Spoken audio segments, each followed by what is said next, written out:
We welcome you back to Sparky Anderson Field for some more Conejo Oaks baseball. I'm Max Schwartzberg alongside Josh Mechanick, ready to take you through this night's contest against the San Diego SunRays. While the Oaks are red hot and have won 4 straight, in the second game of this win streak was an 11-6 victory over these SunRays. The Oaks look to Luke Wexler to get things going on the bump. Josh, what did the Oaks have to do to stay hot and make it 5 straight? Well, it's what we've seen the last few games. Just keep getting that big hit with runners in scoring position. In the first couple weeks of the season, we saw the Oaks struggling oftentimes with runners in scoring position, but during this win streak, they've found a way to get hits with runners in scoring position, find that bases clearing double when they've needed it. And as far as pitching goes, just keep doing what they're doing. They've done a nice job of limiting offenses to less than 5 runs per game during this win streak, and hopefully that continues tonight with Luke Wexler on the mound, who's been really good. I mean, for sure, the big hit has been the story of the season so far for the Oaks and the story of this win streak, I might add. But let's take a look at the starting lineups first with the visiting San Diego SunRays. Leading off, Isaiah Marquez will play right field with Shane Stafford, the center fielder, batting second. Zach Light, the first baseman, will bat third with JT Crabb, the catcher, in the cleanup spot. Carson Case, the left fielder, will bat fifth with Gavin Collins, the designated hitter, batting sixth. Braden Grantham, the third baseman, bats seventh with Frank Estrada, the second baseman, who bats eighth. For the Tucker Beal, the 9-hitter, at shortstop, rounding out the starting 9. Nicholas Suspenzi on the mound for the SunRays. As for the Oaks, Tommy Kenlinger back in center field and in the leadoff spot with Austin Creo in left, batting second. Justin Rubin gets the start at DH. He'll bat third with Dominic Hellman, the first baseman, who will bat fourth. Nick Leahy playing third base today. He'll bat fifth with Landon West, the catcher, batting sixth. Cooper Sheff will play short. He'll bat seventh. Jordan King will bat eighth, playing second base, with Jack Brooks in right field batting ninth for, as we've talked about, Luke Wexler.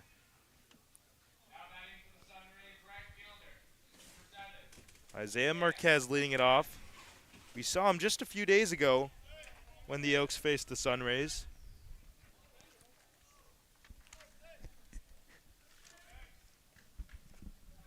Marquez went 1 for 4 with 2 walks in that contest, the Oaks' 11-6 win here against San Diego. That was also at Sparky Anderson Field. First pitch from Luke Wexler is a fastball perfectly placed on the outside corner, and we're underway. Well, you mentioned the last contest between these two teams taking place here at Sparky Anderson Field, and that's going to be the case for every matchup between the SunRays. They're going to be on the road for all of their contests this summer. Yeah, something that we were actually talking about a little bit last time. As an affiliate of the CCL, definitely a lot of travel for this type of team. I mean, for the Southern Division at least, 1-1 blows a fastball by him up in the zone. For the Southern Division, I would imagine that the Orange County Riptide is the closest team for the SunRays, and that's about an hour away, and that's not even counting traffic. So a lot of travel, as we mentioned, for this team. 1-2 pitch. Misses just a little bit up and away. Good lively fastball to start things off for Luke Wexler, sitting around 88, 87, 88 for the right-hander. Wexler's got a 4.36 ERA in 10 1/3 innings pitched for the Oaks this summer. 2-2, and he just gets a piece. This will be the 4th start for Luke. Struck out 7 coming into today's 1-1 record.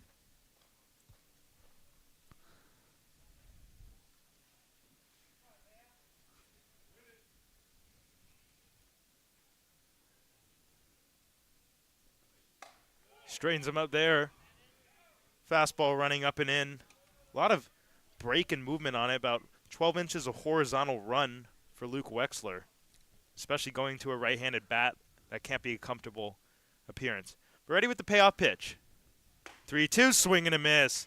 There's that fastball again. First strikeout of the day, and as many opportunities for Luke Wexler. It's exactly what you want for Wexler, going after the leadoff guy, pounding the strike zone, and then once he gets it to 3-2, knowing that he just needs to throw strikes. Fastball is looking good today, nice and lively, as you mentioned, and pounds it in there for strike 3. So that will bring up Shane Stafford, who we did not see this past Sunday against the SunRays, so getting his first look at the Oaks. And he's way out ahead of that pitch. Looked like a really good changeup, just at the knees from Wexler, exactly where he wanted it.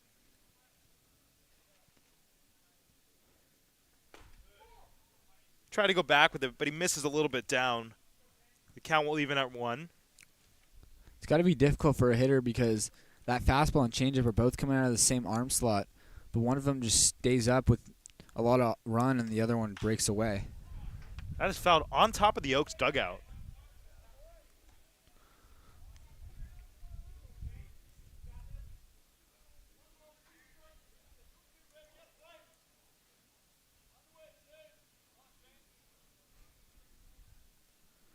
One-two pitch, and he reaches forward and grounds one softly to second. Kang. Glove flips to Dominic Hellman for out number 1. Oohs and ahs from the crowd on that glove flip from Jordan King. It makes it look quite routine.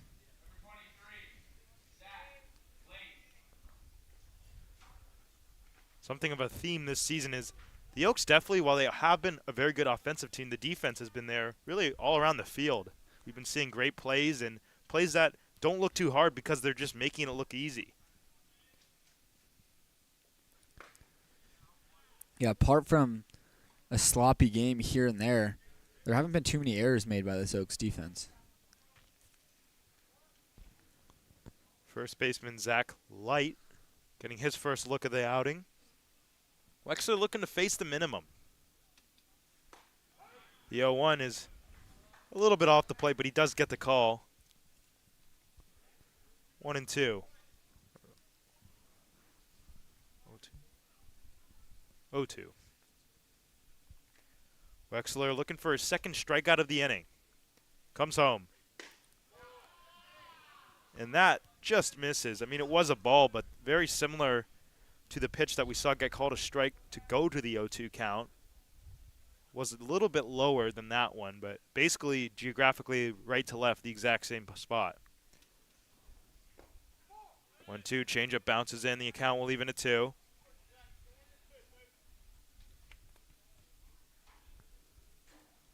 We've just seen fastball changeup today from Wexler. No breaking balls yet. Let's see if this is the time where he showcases that or if he goes with another fastball. 2-2, and it's slapped the other way. Carrillo has it played a little bit weirdly as he had to go back on it at the end, but he's able to recover and make the catch. 1-2-3 inning for Luke Wexler. We head to the bottom of the first.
Bottom of the first inning. SunRays go down in the order. And going to lead it off here for the third consecutive game, Tommy Kendlinger for the Oaks. Tommy having an excellent start, currently riding a 7-game hit streak and 4-game stolen base streak. The pitcher for the SunRays is Nicholas Suspenzi, and his first pitch is grounded sharply but right at the first baseman light, he'll just run it over himself. 1 pitch, 1 out here in the bottom of the first.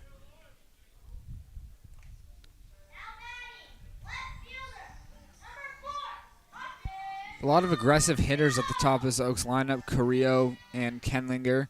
As Tommy goes after the first pitch that time, but unfortunately for him, it's right at the first baseman. Suspenzi pitched 6 innings this past spring at the University of San Diego, 7.5 ERA, but obviously the small sample size. First pitch to Austin's at the knees. Looked like a really good fastball.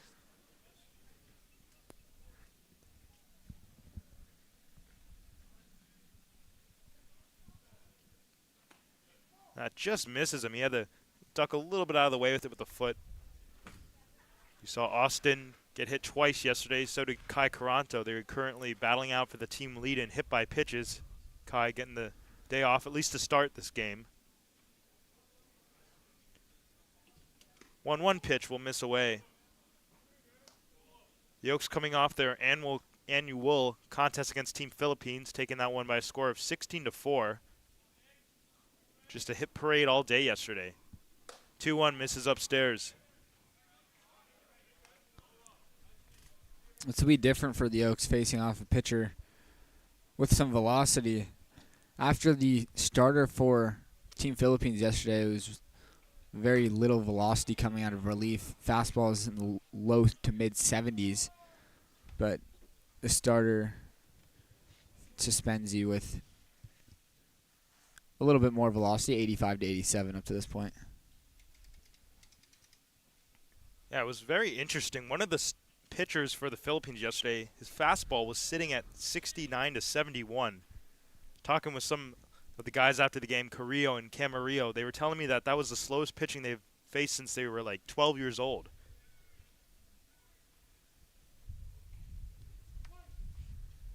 Obviously, they were able to make the adjustment as the Oaks batted around quite a few times yesterday.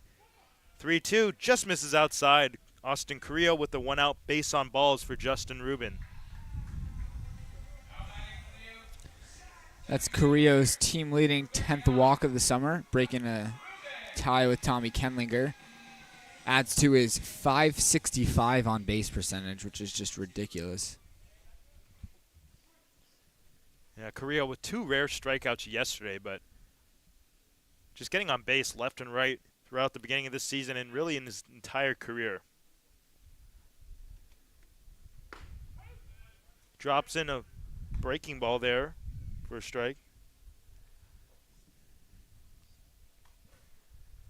Maybe a changeup. Chill's still trying to figure out the arsenal from Suspenzi. 1 out, 1 on. The 0-1 to Rubin. Drops in there for a strike, and Justin quickly falls behind 0-2.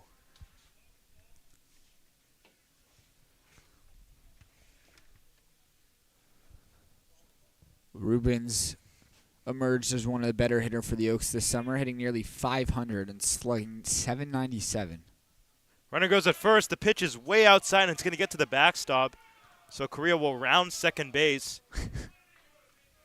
Dugout giving sarcastic cheers, asking him to go for 3, but clearly that wouldn't have been a possibility, giving him a hard time. Yeah, we have 30 third base coaches in that dugout, and every single one of them would have gotten Carrillo thrown out at third base there. So the Oaks working with the runner in scoring position for the first time tonight.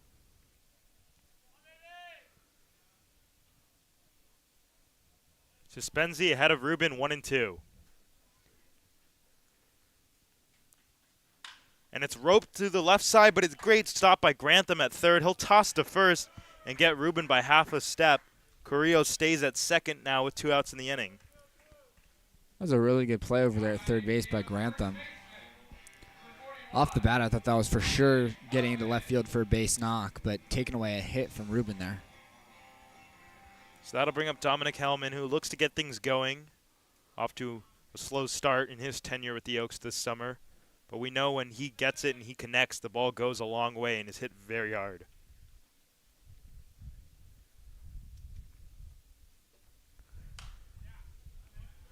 And that's fouled off to the right, out of play. Fastball up and away. Good spot there from Suspenzi to greet Hellman. Hellman takes just such a big swing.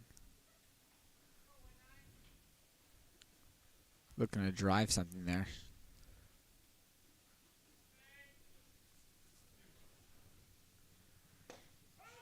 That drops in right at the knees. Perfect spot. Hellman quickly finds himself in an 0-2 hole. Oaks dugout not pleased with that strike call, but it looked like it caught the bottom of the zone. Oaks threatening here in the bottom of the first. Carrillo on second. The 0-2. That just misses a little bit away.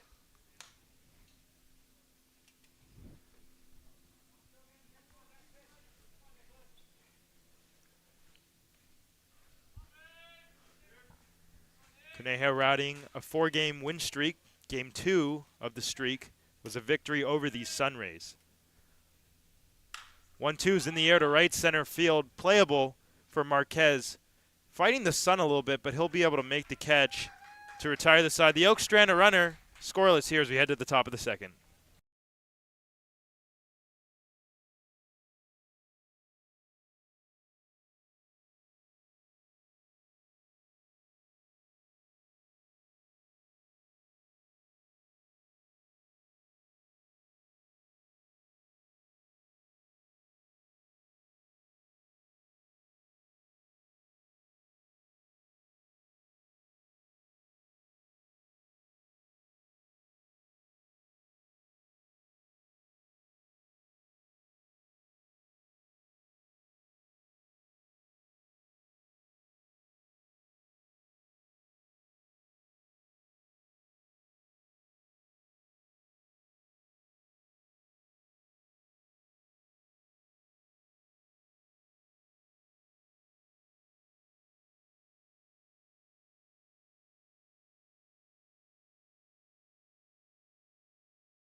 Back here at Spark Innocent Field. Top of the second inning, the Oaks strand Austin Carrillo at second base. Luke Wexler, who retired the side in order, going out for his second inning of work.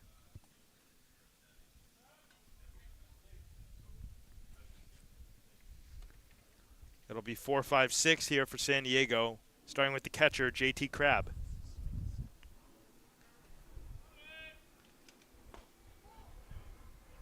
Fastball from Wexler misses just a little bit low.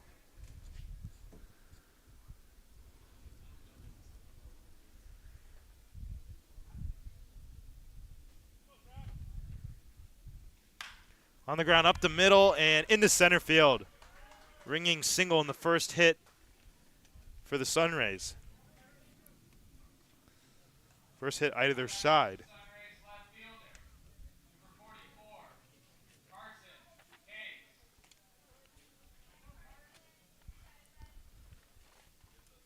That brings up Carson Case, who went 1 for 3 with a walk. Had 2 RBIs, though. Picked up an RBI and a single and a bases-loaded walk against Ty Walton when they were having some command issues. Really good changeup, drops in there for a strike for Wexler to greet Carson Case.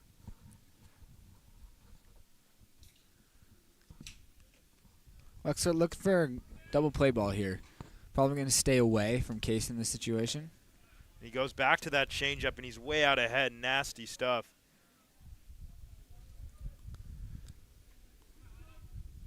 They're going back-to-back changeups. Wouldn't surprise me if he tries to speed up his bat right now. Go fastball top of the zone.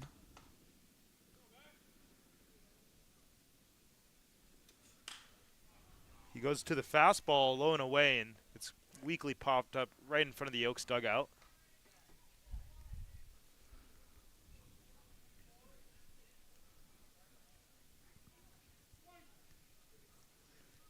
I might go with a changeup here, but I'd go with the fastball again. Oaks looking for a little 4-6-3 action, but he gets the swing Filthy. and miss strikeout anyways. Filthy indeed. Goes back to the changeup, darting out of the zone, and unable to connect was Case. Second strikeout of the outing for Luke Wexler. I'm not entirely sure if Wexler's full repertoire, but we've only seen fastball changeup today. Let's see if he needs to bust out a breaking ball, but he's got great control of both those pitches. There we go. There's a breaking ball, and it gets the call on the outside edge. Looks like a slider from Luke. Even if he doesn't throw it too often, just throwing it once puts it in these hitters' heads, knowing that it's in his back pocket if he wants to throw it.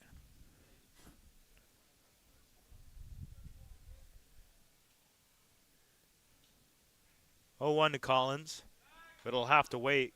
Wexler going back over to first base to check on JT Crabb, the backstop for the SunRays.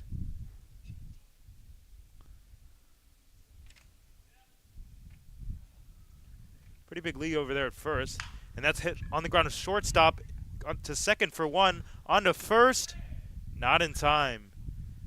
It's kind of interesting. You could see Nick Leahy, not a lot of communication there, going in front of Chef, but Chef still taking the ball. It wasn't certain at first who was going to get that.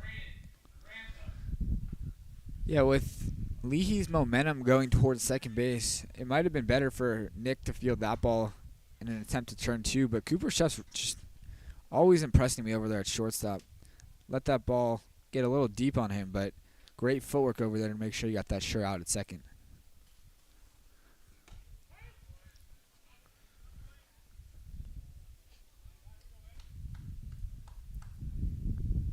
Braden Grantham rounding out the bottom of the lineup, 7-8-9 now for the SunRays. And that's hit sharply to second. Kang will go the easy way himself to force out Collins. We head to the bottom of the second inning, still scoreless from Thousand Oaks.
Nick Leahy leading off for the Oaks.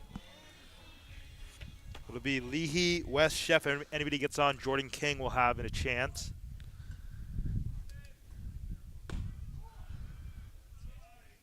Ball 1 to Nick. Fastball missing downstairs from Suspenzi.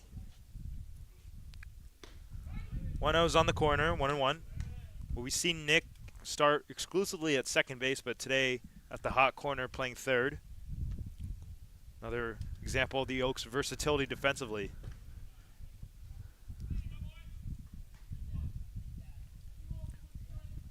The Oaks very comfortable with Cooper Chef over there at shortstop, so they slide him from third over to short.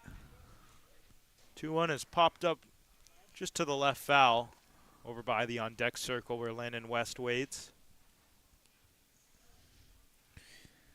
Leahy out of UC Davis. Really good kid. Hits the ball hard as well. Ow.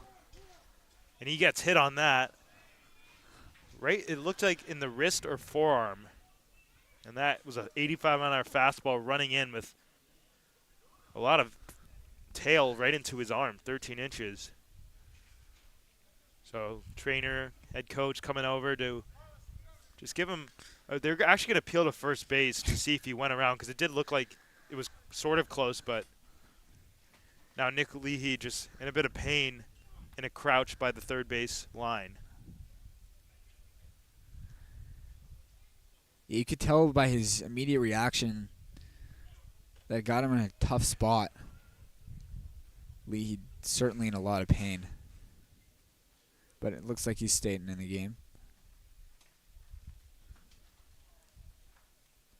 As I was saying, just a great kid, not a guy you want to see get hurt, but looks like he's toughing it out. So Nick heads on to first, painfully so. Hopefully the Oaks can make it hurt.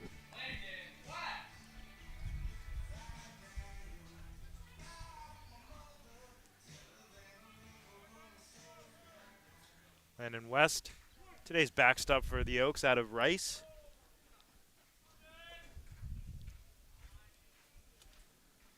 And that is yanked, and it's going to get away to the backstop. Leahy will head to second and round it. We've been seeing quite a bit of yanked pitches from Suspenzi, not only with the fastball, but with the changeup.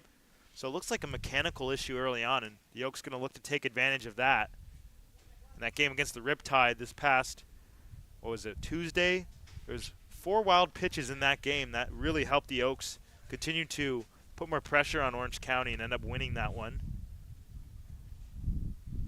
Leahy at second now, the 1-0 to Landon, and it's hit off himself, and now he goes down in a lot of pain. That looked like it was right off the shin. Landon in a ton of pain.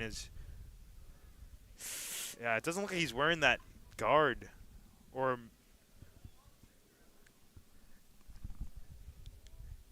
this is really not what you want to see. So backing in, Coach Solis and the head trainer. He's gripping his knee, actually. But this looked he is wearing a leg guard, but this did not look good at all. Yeah, that was my first thought, directly off of his knee. But I think he might be done. This isn't looking good. Coach Solis looking towards the dugout to try to maybe get someone else ready. Really hope Land's okay. It looks like Will White is getting a helmet on right now in the dugout. Well, you could see on his pants the mark of where that ball hit. Basically, right on the kneecap. And this is the exact last thing you want to see.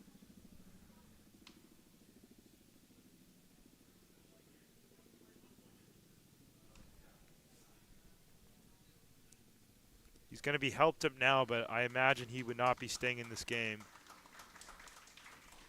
And it's a good sign that he's able to walk off on his own power. But we'll see. As there's still not.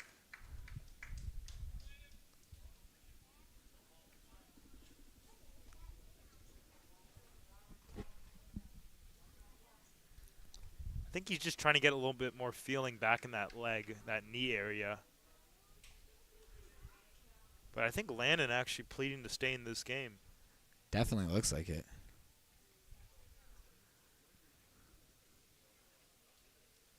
Will White has a bat in his hand ready to go if he's needed. But obviously no one wants to see Landon come out of the game. Especially in the setting of summer ball where, injuries are like the last thing you would ever want to see. Now Landon getting some practice swings in. It looks like he's still wincing a little bit, but, if you just go back 5 minutes, you wouldn't imagine even the opportunity for him to stay in this game. So it looks better, but you could tell Landon's still hurting a little bit. And he's going to stay in this game. Wow, good for him. Well, a warrior. Landon West, we saw Nick Leahy, painfully so, take one off his arm or wrist area. Now Landon West off his kneecap, and he's staying in this game. Just a testament to who he is as a player. He plays the game hard. He plays the game the right way. So the at-bat will resume. Kind of a long wait for Suspenzi. He did have a couple warm-up pitches amidst that delay. And the 1-1 is drilled deep to left field. Back is Case at the wall, and it's off the wall. Coming around and scoring is Nick Leahy, but Landon West, who 5 minutes ago was on the ground in wincing in pain, just sent one 102 miles an hour, 329 feet off the left field wall. Wow. Wow, indeed. That was awesome. The entire Oaks dugout just erupted, got up so quickly. They're still standing, actually. Everyone in the ballpark wanted that one to leave, and it nearly did. Well, he is actually going to be exiting this game. So it looks like Will White will take over at second base as a pinch runner, but Landon West, wow. I want to stand up and give him an ovation. That was incredible. That was awesome.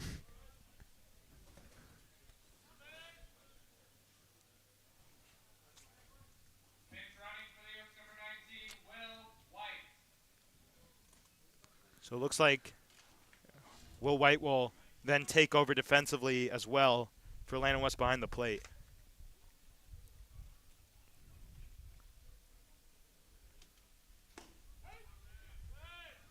First pitch to Cooper Chef on the corner. You could see Cooper Chef asked the whole plate umpire about that, but then the whole plate umpire kept talking to him, I guess not appreciating the question. That'll miss down low, change up from Suspenzi. Not a lot of difference on velocities. Suspenzi around 84 to 87, but the changeup looks to be at 80.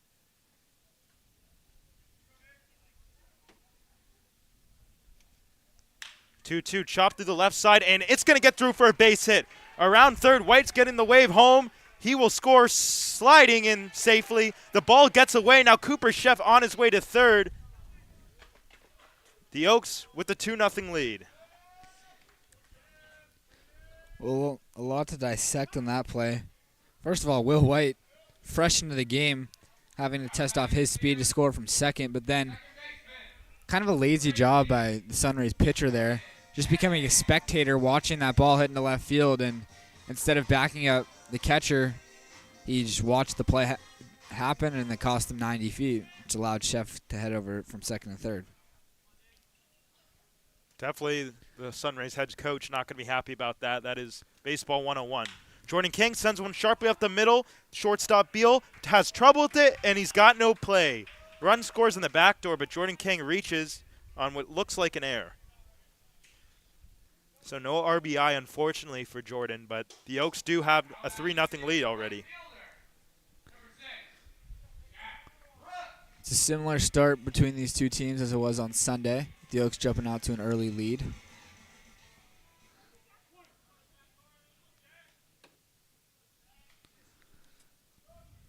Jack Brooks hitting out of the 9 spot for the first time this season. We've seen him at the top of the lineup. We've seen him once in the 8 spot, but kind of works as a second leadoff man with his speed.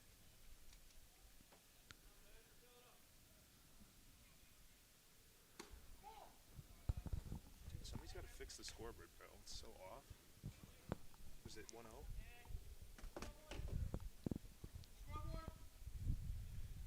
1-1 count. The scoreboard having some delays up in left center field, but looks like everything's been sorted out. Runner goes at first. The pitch is swung on a miss. The throw down.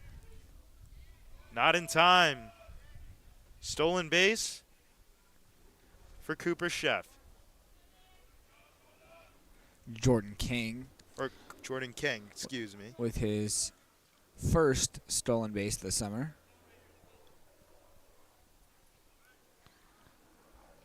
Still nobody out in the inning. That one keeps tailing away. Count will even at 2.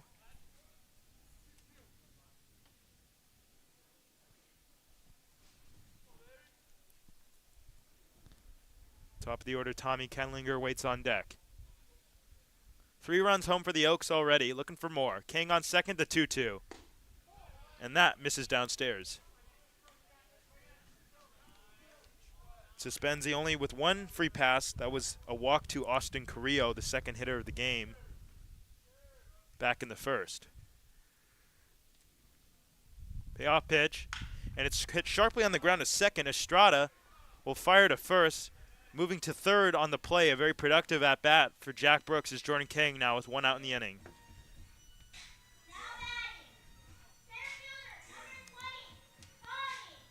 That's productive out there from Jack Brooks. After finding himself in a 2-strike count, really, especially with nobody out there, just wanted to make sure he gets the runner over to third base, and he does just that.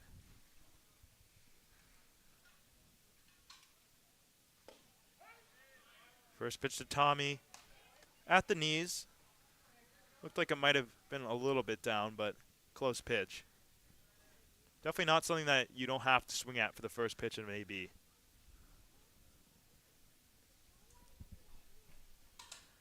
Jordan King 90 feet away at third base. The 0-1. Bouncing in. Good block there by Crab. Kenlinger immediately signaling to Jordan not to come home on it.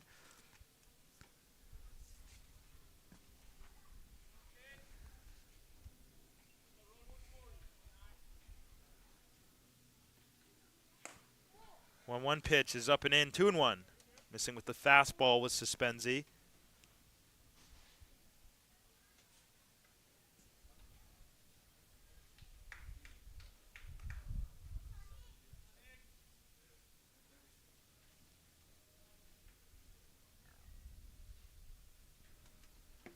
And it bounces in high. Crab is going to get it, but it's not going to matter. That ball just went straight up as Jordan King scores. We've seen that ball be spiked multiple times by Suspenzi. It happens again. It basically was just a long wait for Crab behind the plate for that ball to come down, and Jordan King, an excellent read as the Oaks scratch across their 4th run.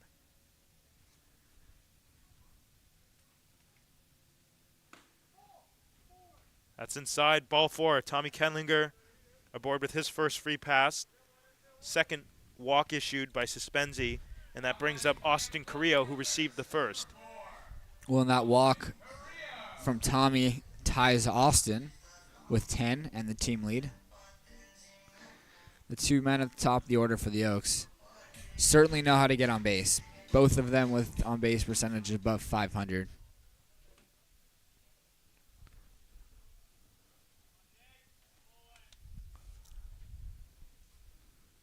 Kenlinger a massive lead, but he does not run. First pitch to Carrillo apparently misses. Looked like a really good pitch on the outside edge, not even on the corner. I mean, it was a strike.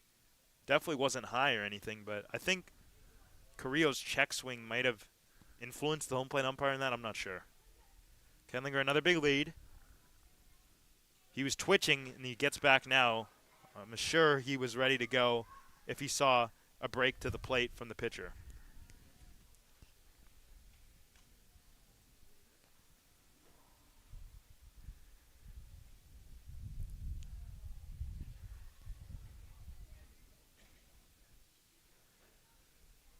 He goes 1-0 inside the throwdown. There will be none. Another stolen base for Tommy Kenlinger. Make it 5 straight games. And Suspenzi just isn't the quickest to home plate. That's why Tommy knew that with a good jump he'd be able to get in pretty easily. That time, not even a throw. Actually, that's the 6th straight game. Miscalculated. Check my scorebook. He had 2 yesterday against the Philippines. I don't know how I forgot that, but what a streak for Tommy. 2-0, nowhere close. We keep seeing that same miss down and away to a righty, down and into a lefty, just kind of yanked from the right-handed Suspenzi with multiple pitches, and Carrillo in a huge hitter spot. We'll see if he has the green light here. He does take, and it's a fastball in the lower half of the zone for a strike.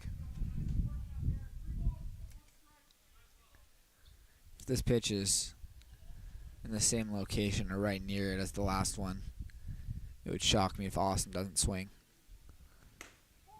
But he takes outside, ball 4. The second time he's aboard with a free pass. So now Austin retakes the team lead for walks.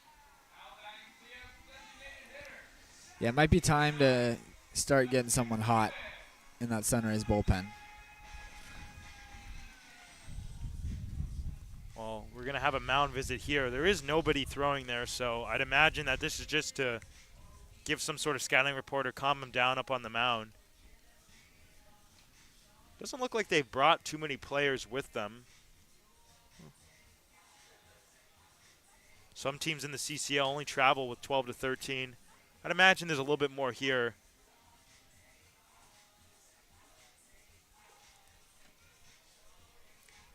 But a pretty long visit as now the home plate umpire is going to make his way out there to break things up and keep the game moving.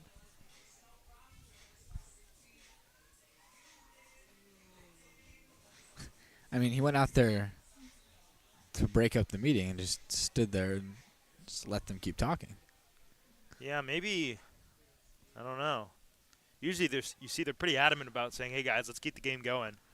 He went out there. Just chilling. You just want to know what they were talking about. It's always of interest, I'm sure. I mean, it's usually the same type of thing. Like, hey, you know, do this, you're doing this wrong, but you got to lock in, you're ready to go. Sure they're not talking about wedding gifts? I'd assume not. Both runners go, double steal, and this ball is hammered out to left field. Case going back, he'll have room, and that ball just died. Yeah, the wind here for these right-handed hitters is absolutely brutal. It's tough.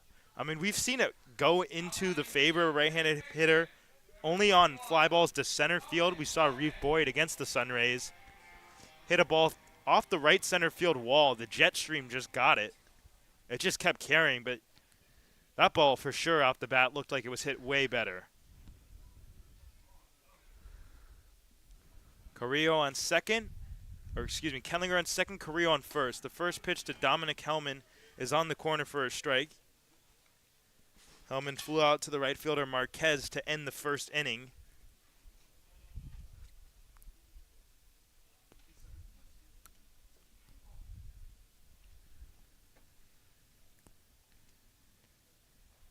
Four runs home in the inning for the Oaks, but looking for some more. The 0-1 is laced down the left field line, but he's way out ahead. 101 off the bat. Looked like a hanging changeup that unfortunately Hellman just way too out ahead for.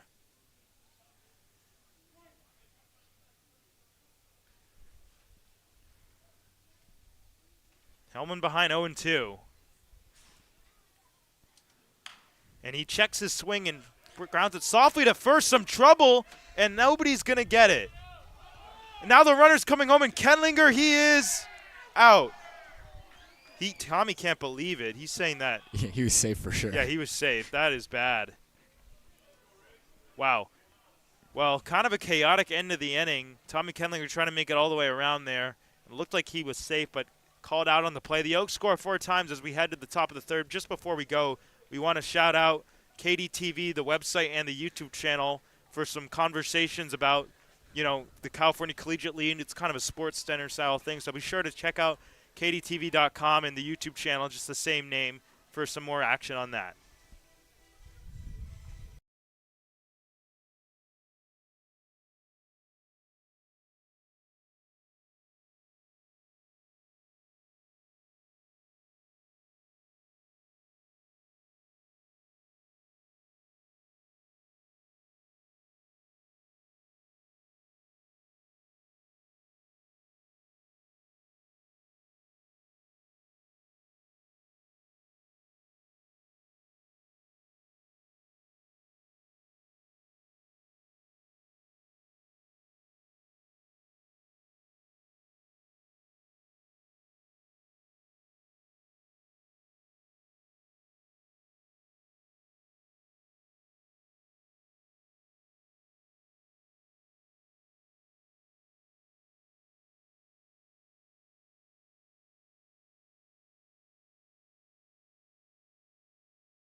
Welcome back here to Spark Anderson Field. Oaks scored 4 times in the bottom of the second inning, so now Luke Wexler working with a lead for the first time today, and he gets the second baseman Estrada to go way out and ahead of that one for a strike. Just 4 runs for the Oaks. It could have been 5. Kenliger gunned down at the plate to end the inning. It really could have been even more, but with the last out of the inning being at home, we'll never know. We were talking about it in between innings, but the wind has just been killing every single ball from a right-handed hitter, at least to left field. I will say, as the 1-1 is flown high in the air to right field, Brooks started a little bit back. Now he goes in and toward the line. We'll see as the wind carries that one left to right even farther. The ball hit by Justin Rubin was not hit quite as well as we initially thought, only 88, but Landon West's ball, 102 off the bat, especially right down the line. It looked like a no-doubter right when he hit it, but the wind tends to blow left to right here. That's why we saw this past Sunday Reeve Boyd, who sent a really nicely hit fly ball to center field, go off the right center field wall and almost left. It's all about getting caught in the jet stream the right direction, so going straight into it, usually your luck's not going to be on your side.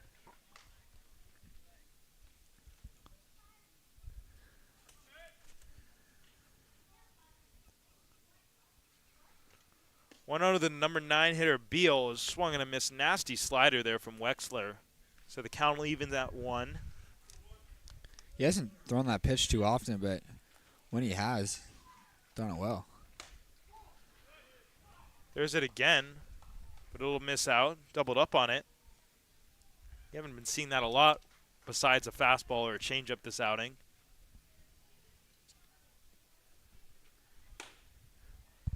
First pitch that he about was a strike, I think. We apologize if we sound a little bit uncertain. The scoreboard in left center field, it tends to be different from what we have, but it has been wrong a couple times today, but we believe the count's 2-2. As Wexler yanks that one outside. So yes, a full count here to the number 9 hitter, Tucker Beal, the shortstop for the SunRays. As mentioned, Will White is behind the plate now, taking over for Landon West. Payoff pitch, and that is right down the middle. Strike 3 called. Gets frozen pizza on the slider. The 3rd strikeout of the day for Luke Wexler. Well, just with how little he's thrown that pitch today, there's no way to expect Wexler to go to it on 3-2, but lands it perfectly in for strike 3. Kind of interesting, 3 sliders to the number 9 hitter when Wexler hadn't thrown it too much to 1 through 8. And you could see absolutely Beal just guessing something else. That misses. Looked like a really good pitch on the outside edge, but I believe the miss would have been that it was too high, but it was still a strike vertically. But kind of a miss spot because Will White was set up a little bit down in the zone. As this one is popped straight away right field again. Jack Brooks settles under it, couple steps in. He'll make the catch, build the cap high to retire the side for out number 3. The Oaks on top 4-0 as we head to the bottom of the 3rd.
Bottom of the 3rd inning. Reeve Boyd coming up for the Oaks. Conejo on top of San Diego. 4-0 is actually Nick Leahy, who is due up, will be pinch hit for by Boyd, as I mentioned. So now 2 changes or substitutions this game. Will White coming in for Landon West, who was injured, and Reeve Boyd comes in for Nick Leahy. It's definitely got to do with the hit by pitch. Yeah, that's what I was thinking. Well, that's really unfortunate for the Oaks. 2 guys in the same game going down after getting hit. 1-1 pitch at the knees. Good fastball from Suspenzi. Has some good sink on it, too. 18 inches of vertical break.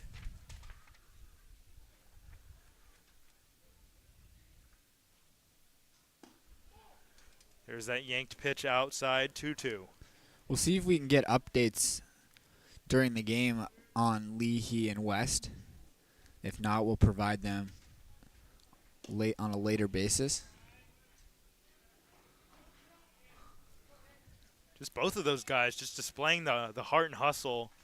Nick Leahy staying in the game after 3-2. And this is hitting the air really high out to center field, but playable for Stafford into the left center field gap. He'll make the catch. Another ball that kind of got knocked down by the wind. Hit pretty hard for Reeve, 94 off the bat. But Nick Leahy obviously getting hit by a pitch and staying in running. And Landon West, who was on the ground for some time as Will White gets his first at bat in place of Landon. But, yeah, I mean, initially both me and Josh thought there was no chance he was staying in this game at all. And then Landon, after a little bit of break in, getting some more feeling back in the knee, ropes a double off the wall, which, if this were not at Cal Lutheran, would have been the first out-of-the-park home run for the Oaks this season. West badly fooled on that one, and the count will even 1-1.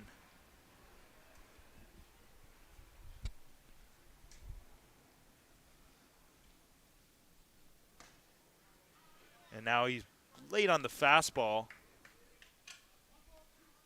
Well, Will White, very limited playing time this summer, but he's been really hitting the ball well. He came in yesterday, 2 hits off the bench, as we continue to see Suspenzi with that similar mechanical issue, just yanking all types of pitches. We see the fastball, the changeup, now the slider.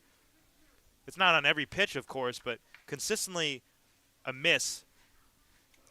2-2, and it almost hits his face. Having to bend out of the way of that one. Looked like a fastball that got away from Suspenzi.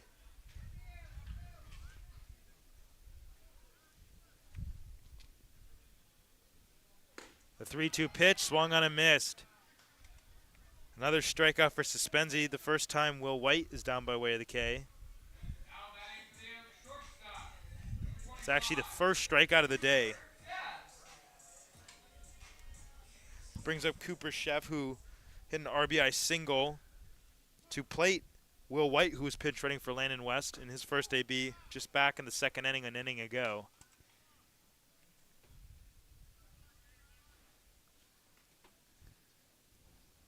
Jordan King waits on deck. 1-0 pitch, and he's getting straightened up on a lively fastball on the inside edge.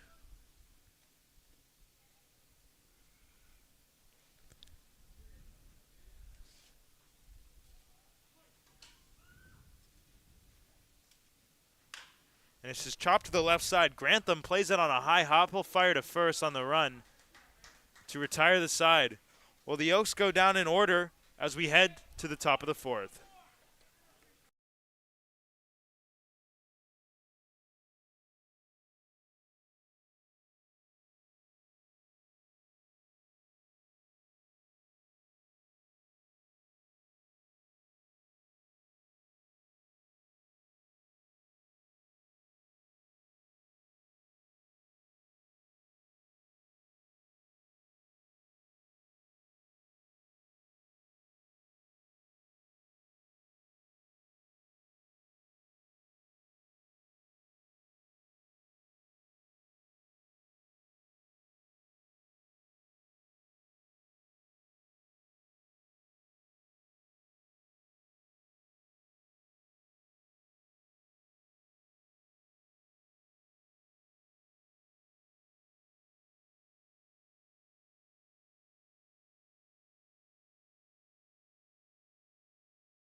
We head to the middle innings, top of the fourth inning from Sparky Anderson Field. The Oaks go down in order in the bottom half of the third, but they still hold a 4-0 lead. Luke Wexler, who's been brilliant so far, going out for another frame. We've seen over the last week, I guess I could say, the Oaks starting pitchers, finally, if they're at the right pitch, Carl, and it's looking the way they do as Wexler just gets a nasty swing and a miss there from a good changeup. Starting to go more than 4 innings.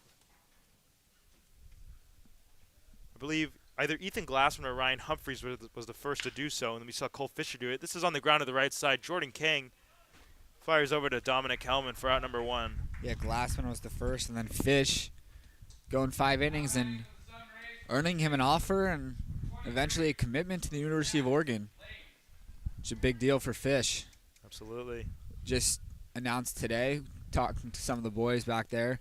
They're like, wait, Fish, you committed somewhere? Yeah, committed to Oregon. It was a pretty cool moment. They were all really happy for him. Yeah, congratulations to Cole. Definitely very well deserved. This is in on the hands and sent out to center field. Kenlinger into the left center field gap will make the catch. A very quick 2 outs here as Luke Wexler is just rolling. Yeah, no sign of life down in the Oaks bullpen, and why should there be? Yeah, 8 in a row retired by Luke. He's dealing. JT Crabb, this was of course, the last guy to reach base. He singled. So looking to make it 9 straight set down. Ooh.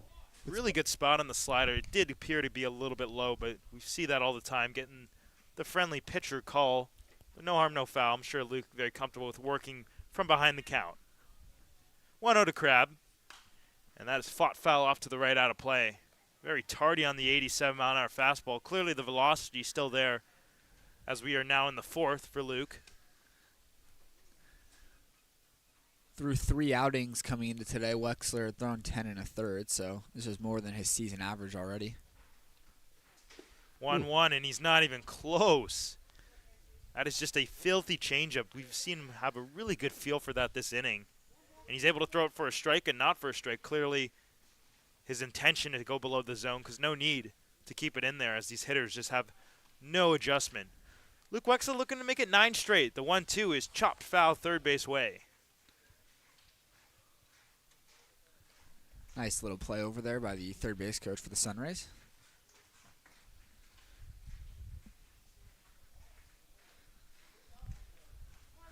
Outfield pretty much straight away for JT Crabb. 1-2 from Wexler. I think he went. They checked. Yeah, he did.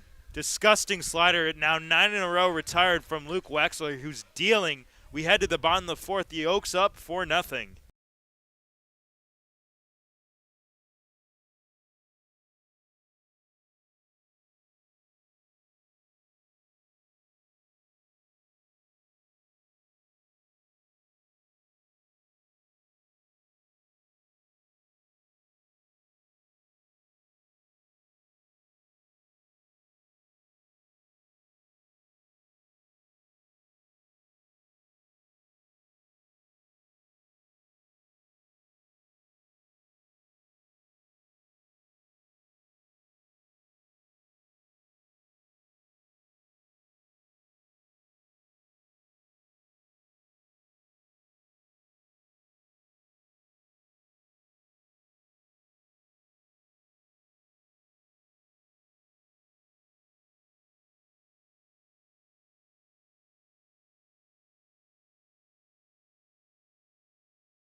We head to the bottom of the 4th inning. The Oaks still on top 4-0. Luke Wexler has been dealing this game, really giving the offense nothing to worry about as they look to extend their lead after a scoreless 3rd frame.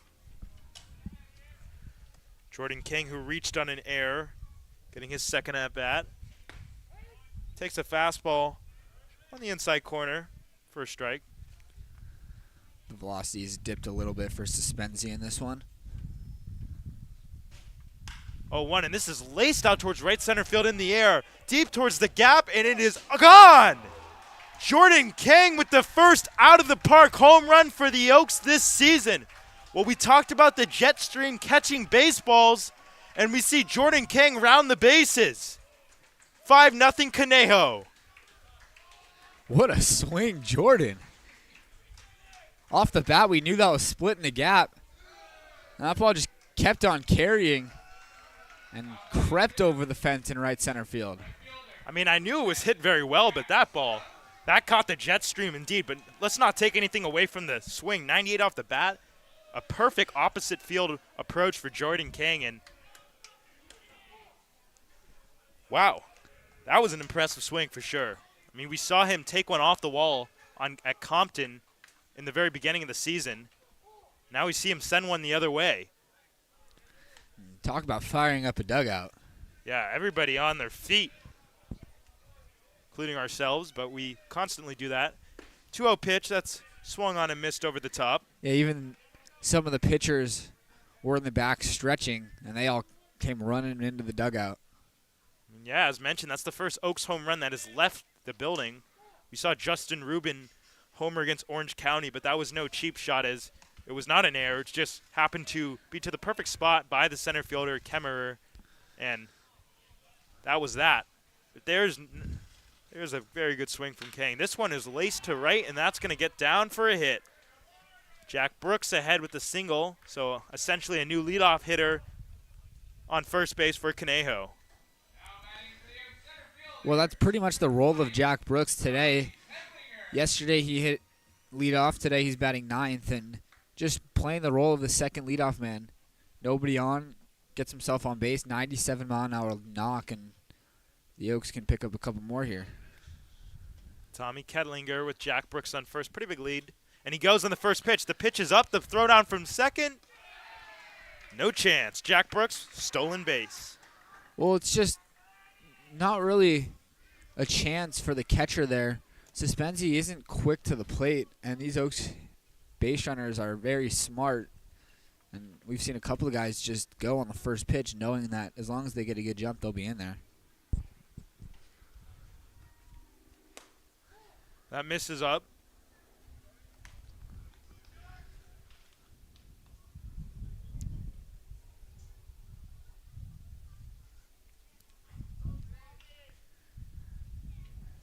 Two out to Tommy. And he slaps that one the other way foul, well behind. I believe that was a fastball. I mean, what's interesting is the velocity to start the game. It looked like it was about 84 to 87, but his changeup has always not been that much slower, around 80, 79, 80. So at this point, it's all about, I don't know, just guessing a certain velocity, and it's definitely not too difficult for these hitters to decipher. 2-1 is a bender that'll miss way inside. 3-1 to Tommy Kettlinger, who walked in his last plate appearance and extended his stolen base streak to 6 games. Also riding an 8-game hitting streak. But what's new at the end of the day for Tommy? 3-1, and it's fought off to the right.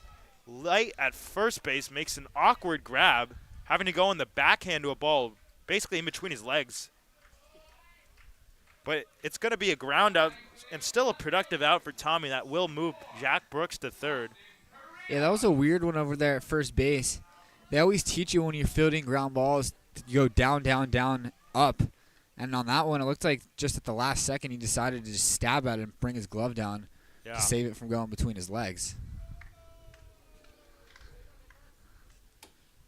Jack Brooks 90 feet away. Conejo on top 5-0. And Carrillo pops one up to the left, but it will find foul ground. Almost domed a fan, but luckily no injuries on the play. Some kids got a souvenir. Do they have to return the ball? I know at Orange County, because we're reminded constantly whenever there's a foul ball, please remove all the foul balls. Or please take them back to the thing for some sort of prize. But the prize is the baseball. I mean, if I'm in Orange County, I'm a fan, and I get a foul ball, and I'm you know, looking for those souvenirs as a kid, I'm for sure pocketing that. 0-1 misses outside. And you figure with the Jordan King home run to right center, a beautiful swing, it's only a matter of time till a lefty really gets into one. And then the wind will just do its job as well.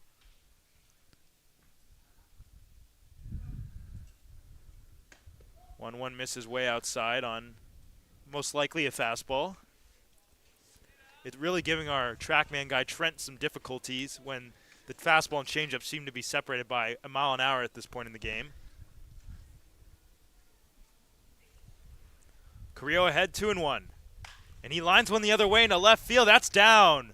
Brooks will trot home. Carrillo thinking 2. He's heading for 2. Here comes the throw in from the left fielder Case, and he'll be out by a mile. So Austin pretty aggressive on that one, but I'm sure his teammates will appreciate it, as they always want him to test it. But it's going to go down as an RBI single for Carrillo. Carrillo was thinking 2 out the box there. I might not have just realized how close to the left fielder that ball was hit. I like the aggressiveness from Carrillo. I mean, it was so close that the left fielder Case tried to deke Brooks at third and throw his glove up to act as if he was going to make the play. As Justin Rubin swings through that one. I mean, there's definitely a lot of ways to describe that at second base, but Carrillo very much so out. But you love the aggressiveness, and all that matters really is that the Oaks get another run across.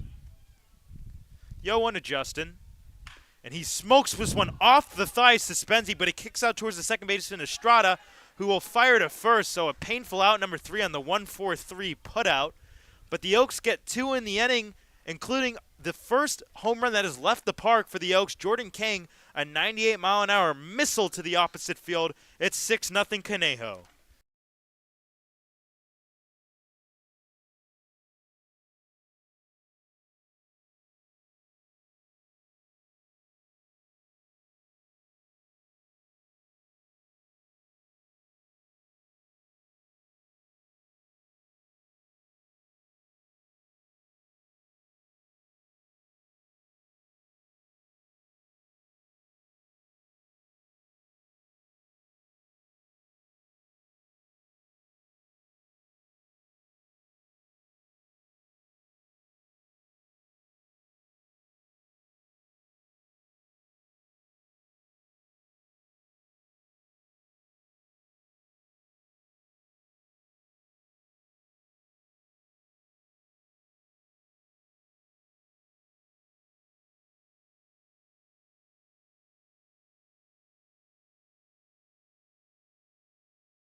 Yotes grab 2 more runs. It's now 6-0. Luke Wexler going to work into the 5th inning for the first time of his summer. He's been dealing. He's retired 9 straight. Last hitter to reach was a single to start the 2nd inning for the catcher, JT Crabb. But, I mean, all day Luke Wexler's just dealt. The first pitch to Case in their first strike.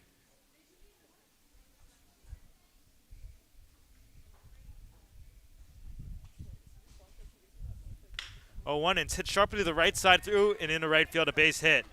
So that'll bring up the string of 9 in a row, as having a little bit of trouble was Jack Brooks in right field, but he's able to get it back in safely. Leadoff single for Case.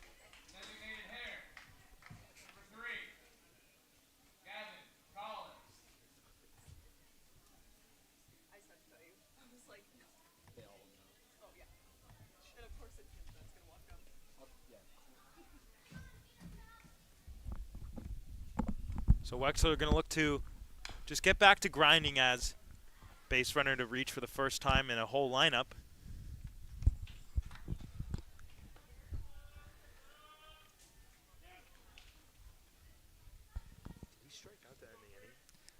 And Beltowski for the Oaks is down in the bullpen. Not really throwing yet, but he is down there ready.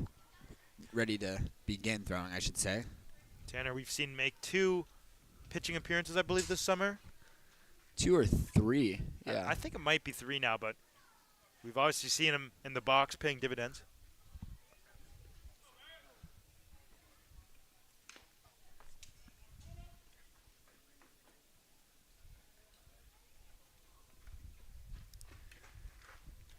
Just look at it in between innings.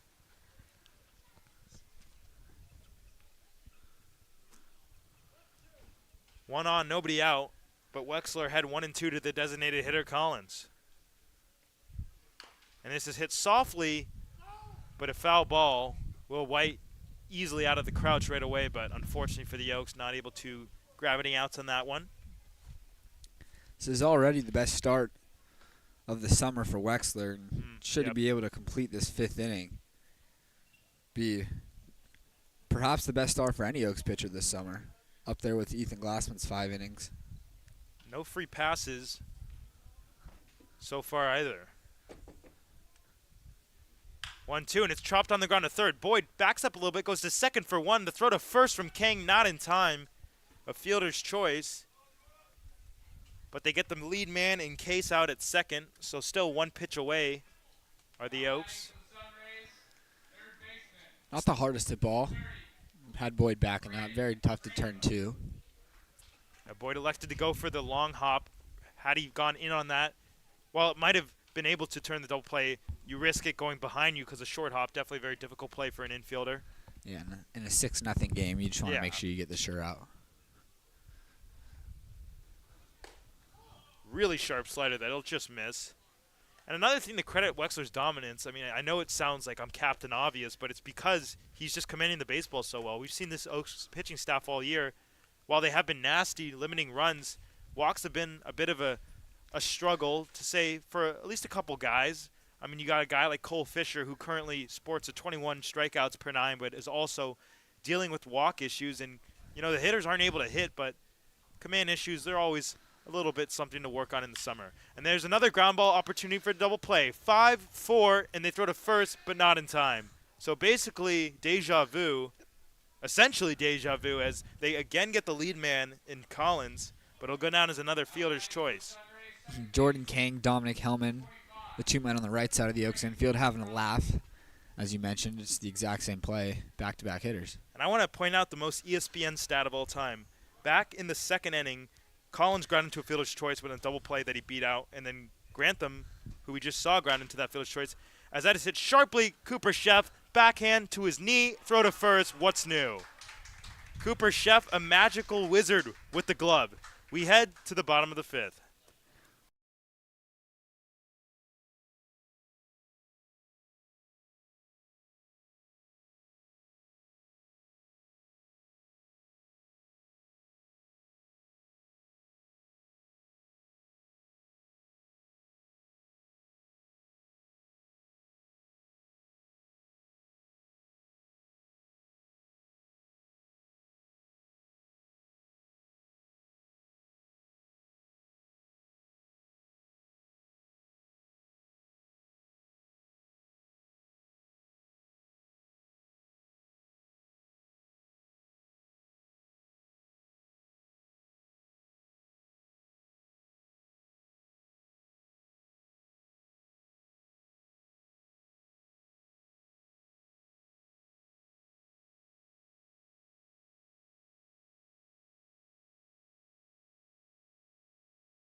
New pitcher for the SunRays, Jaden Christensen.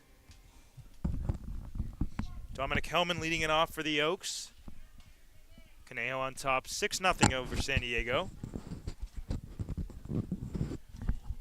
Well, now the catcher, Crab, going to go out and talk thing, maybe signs runner in second. But kind of what I was talking about in the last inning, I was saying is the ESPN stat, basically a stat that exists but doesn't really matter. Fielder's choice for Collins in the second, fielder's choice for Grantham in the second, fielder's choice for Collins in the fourth, or the fifth, fielder's choice for Grantham in the fifth. You don't really see that too often because a lot of things have to line up. Obviously, a similar situation where they both hit ground balls, but both to end the inning. One was to ground into a force out, and the next one to end the inning on a force out because beating double play in the one prior. But just another stat that you probably don't care about that I talk about for no reason. 1-0 misses up.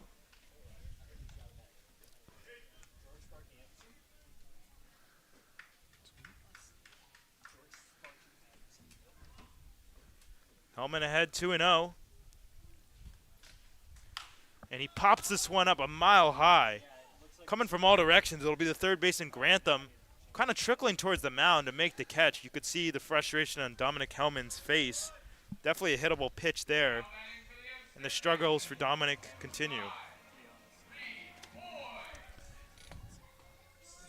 Hellman, before he goes back to the dugout, stops to talk to Reeve Boyd and Will White, just to let them know what he sees from the new pitcher, Christensen. Jaden Christensen, not to be confused with Hayden Christensen. Anakin Skywalker. First pitch to Reeve. Pretty sharp breaking ball there for a strike. I'm not too savvy on Star Wars. You know, I feel like you're either a super big fan of that or not, as Josh and I are both big Harry Potter fans. Yeah, shame on you for the Star Wars in between innings. Well, as I was saying, pretty big Harry Potter fans. Josh says that he would be a Hufflepuff. I haven't done like all that work to determine what you would be, but I feel like I'm in between a Hufflepuff and a Gryffindor, because Ravenclaw, I think it said you have to be organized, and I don't know, I got to double check on that, but I don't think that would work. 0-2 to Reeve. Misses upstairs. Reeve getting his second at bat since coming in as a replacement for Nick Alihu, who we believe exited with the injury. He was hit by a pitch back in the second inning. He did continue to run, but then he exited the game. Reeve Boyd taking over. 1-2. At the top of the zone, but still missing a little bit up. 2-2.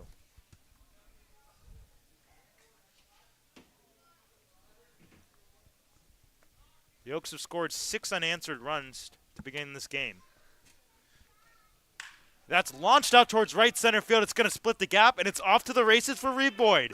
Touching first, heading for 2 as Marquez just fields it up. It'll be a stand-up double with 1 out in the inning. Just love to see that from Reeve. Perfect swing, taking that fastball in the outer half and just hitting it on a line 97 miles an hour into the right center field gap. 87 in, 95 out. Beautiful swing.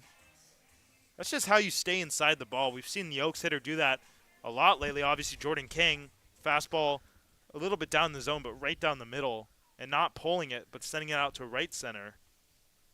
Now Will White, who gets his second look since coming in for Landon West. He's a strikeout victim back in the third. That was against the starter, Suspenser. Gets straightened up on a front door breaking ball. Looks pretty sharp, I should say, from Christensen early on.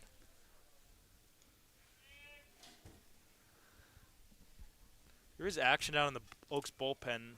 Luke Wexler's day might be done. Obviously not a pitch count concern, but maybe just sticking to the plan. There it is again. He's straightened up again. I mean, we've talked about it really throughout the season. The front door breaking balls from either a righty or a lefty, depending on what side of the plate you hit at. Definitely a hard pitch. It looks like it might stay up. It looks like it might even hit you, and it drops in for a strike. You could see kind of Will White bouncing a little bit out of the way of it. But he's behind 0-2. He goes to a fastball, but misses way upstairs. Good 87 miles an hour from Christensen.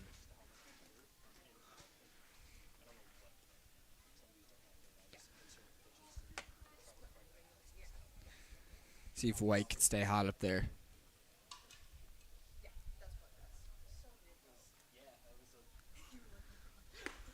But he goes through that one and strikes out the second time he's down by way of the K. First strikeout for Christensen of his outing.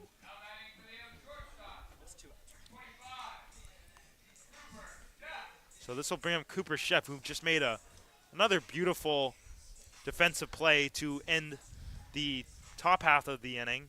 Cooper Sheff, I mean, I know Josh and I talk about it on and on and on, but he's really just been very impressive just watching the field. Yeah, by the end of the summer, you guys are going to get sick of me talking about Cooper Sheff's defense because, man, oh, man. I think he's Josh's favorite player. Yeah, I can't. As someone who loves defense, especially infield defense, it's quite fun to watch. Just great hands, great feet, really strong arm. As that's sent through the right side into right field. Coming around third and trying to score is Boyd. The throw from the right field of Marquez will be late. RBI single, Cooper Sheff, and just some more excuses for us to glaze him. As that was a beautiful swing to the opposite field, just on the outside corner, 86 in, 92 out. Excellent piece of hitting for Cooper Sheff. He doesn't just do it with the glove, he does it with the stick. Well, you said it. Really nice defensive play, and he can do it all. It's an excellent swing, hitting that ball sharply through the right side. Giving himself an RBI. RBI number 3 for Cooper.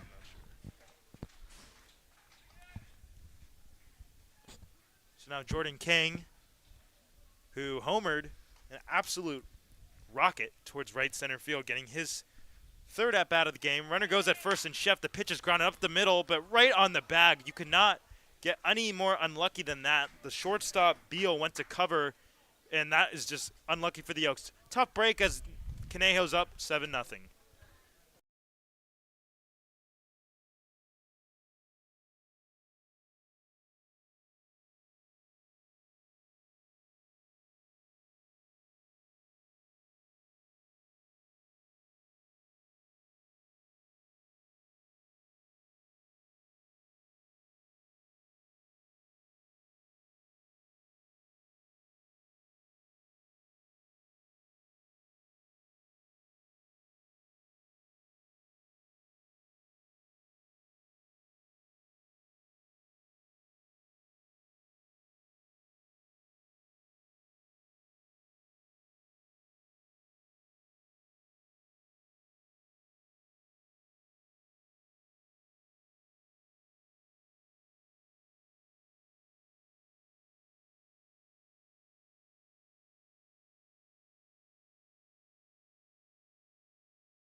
The new pitcher for the Oaks after Wexler was brilliant, pitching 5 innings, 3 strikeouts, and 2 hits. But Tanner Baltowski out on the mound, the two-way star for the Oaks. We've seen him in the box. We've seen him make great defensive plays, and we've seen him Do well in the mountains. This one's grounded back to King at second. We'll toss over to first for a quick one pitch, one out for Tanner.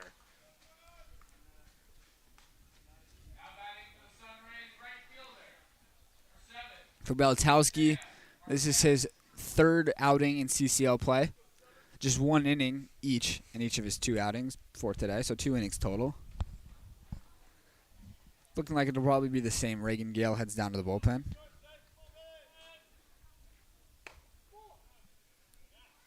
Misses just a bit outside.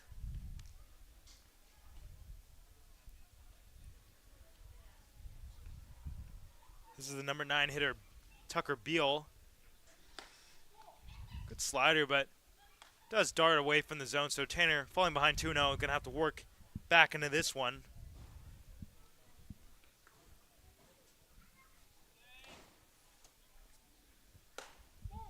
2-0 is apparently called a ball. Looked like a really good fastball at the top of the zone, but as we've seen day in, day out in the CCL, that type of location, just balls that are, I guess, high strikes don't tend to get called all the time. And that'll miss inside, and as you heard from the home plate umpire, a full pitch walk. Very vocal behind the plate. Walks haven't really been an issue for Beltowski in his 2 outings. With the 3 runs he's given up, it's just been 4 hits and only 1 walk coming into play today. In addition to those 2 innings on the mound, Tanner is 7 for 25 at the plate. And again, like another one of these Oaks players that the defense, I guess you could say, gets overlooked. He made one heck of a play in Orange County to get the 2nd out of the 9th inning after Charlie Decker came over. Charlie Decker relieved Jack Holland, and there was a runner on 3rd and 1 out in the inning. And it was a really hard pop-up towards the right field line that was right by the fence, and Beltowski backpedaling, made an over-the-shoulder catch. Obviously, the runner on 3rd, thinking about tagging, started his drop, but Beltowski's throw right on the money. As now that's going to be 7 straight balls. I mean, these aren't missing by much, but it's got to be a little bit frustrating for Tanner because some of the pitches in the last at-bat for sure caught the zone. But now Will White goes out there, and so does Cooper Sheff to just talk things over, maybe calm him down or give him just a little bit of a break. But yeah, Beltowski has been a great defender as well as offensive player, and clearly a great pitcher too.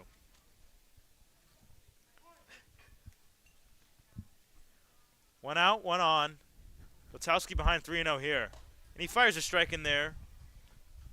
Really good spot on the inside edge. Maybe took off a little bit on the miles per hour just to ensure it would stay there, but usually with the fastball sitting around the mid-80s. That one at 83. 3-1 pitch.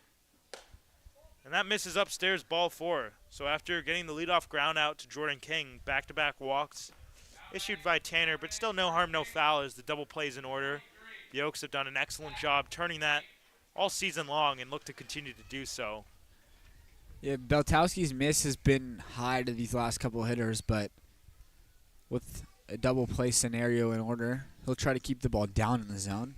Probably away, too, from this left-handed hitter. Well, there it is, as Josh indicated. A good fastball there towards the bottom of the zone.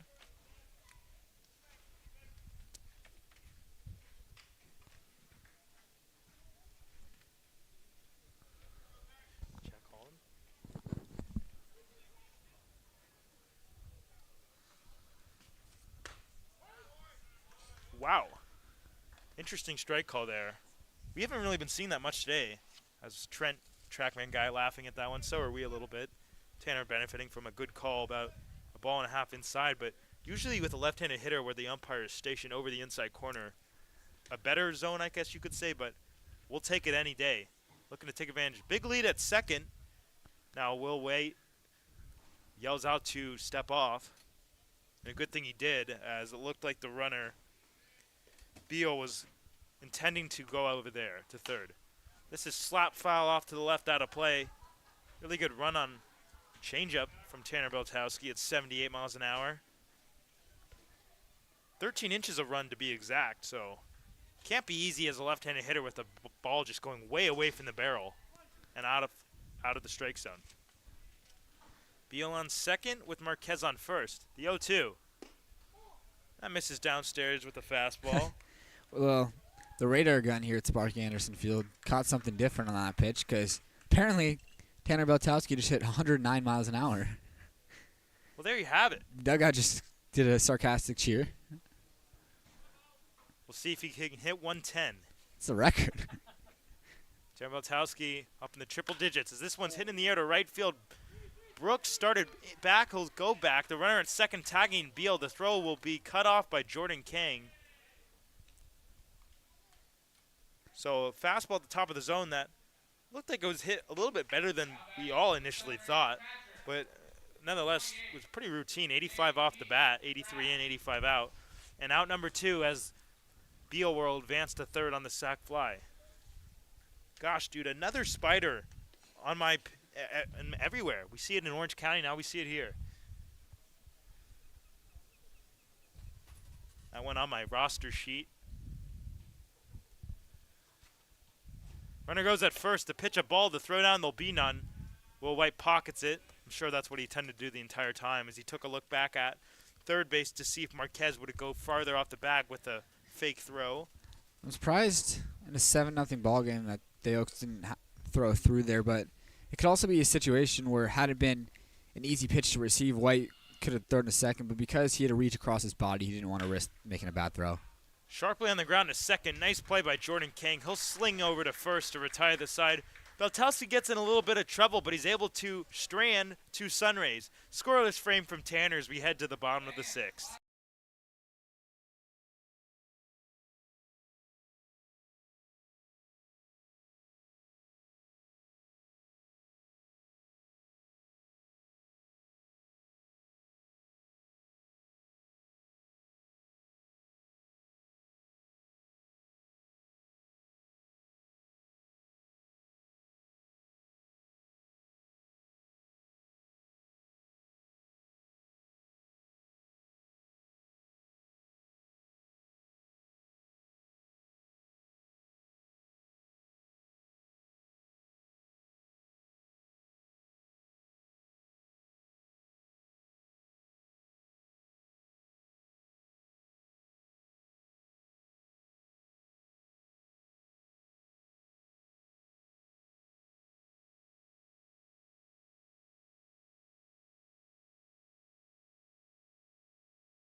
Jack Brooks steps in, swings at the first pitch, hits it on the ground, and it goes through the first baseman and into right field. Brooks will reach second base with his speed. It's a 2-base error. Looked like he was just looking for a birthday present. Just completely throwing the glove forward but not looking at it. Not exactly what infielders coaching would like to see, but the Oaks going to look to take advantage of that one. Well, especially for a first baseman, too, because all you have to do in that situation is use your body Break to it, keep knock it it in front down. of you. Yeah, exactly.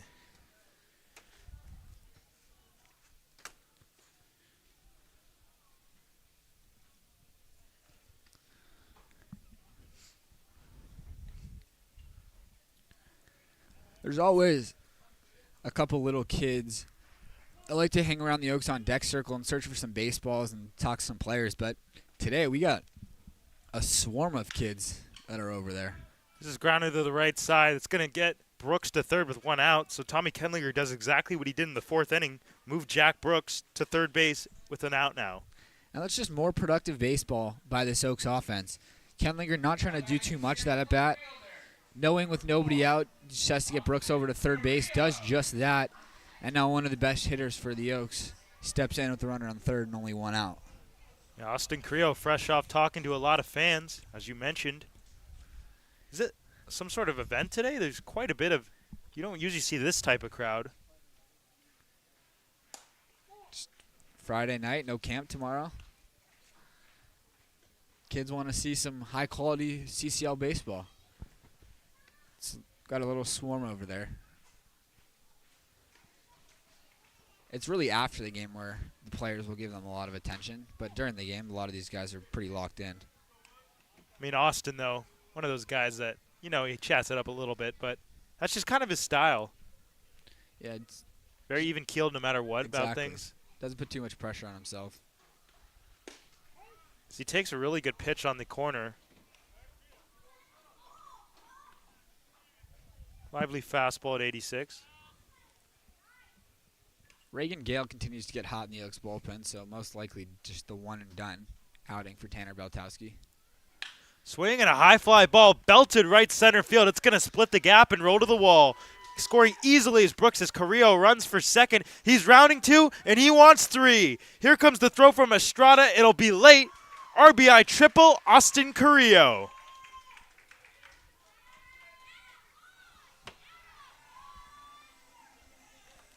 The fans that he was just talking to yelling "atta boy." Austin now with 2 hits in the game. Well, just a textbook Austin Carrillo swing, driving a ball into the gap, and we know that he's always looking to take the extra base, head down, thinking 3 out the box, and he's able to get there easily. Now 8 unanswered runs for the Oaks. There's a very sharp breaking ball into Justin Rubin.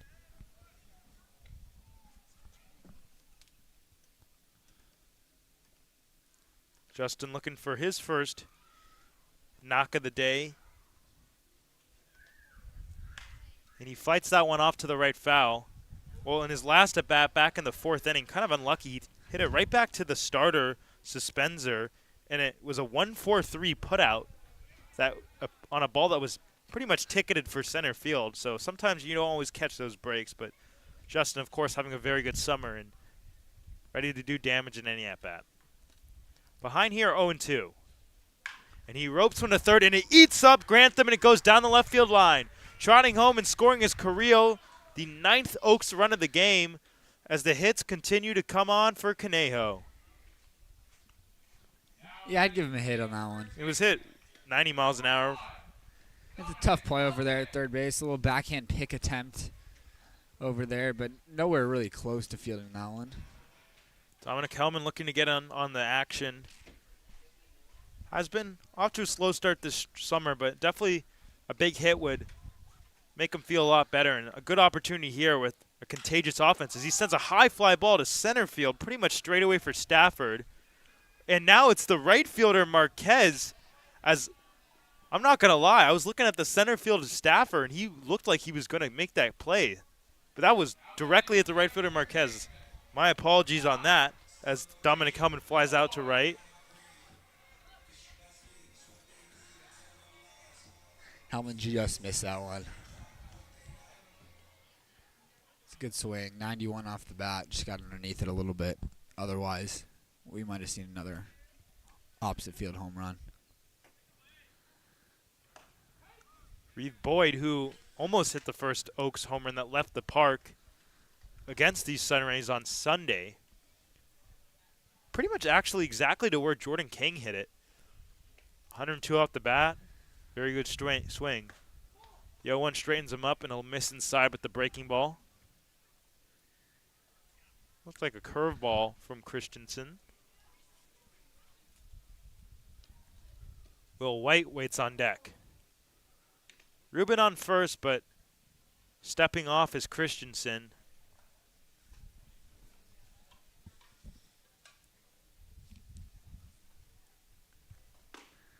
That's in there for a strike.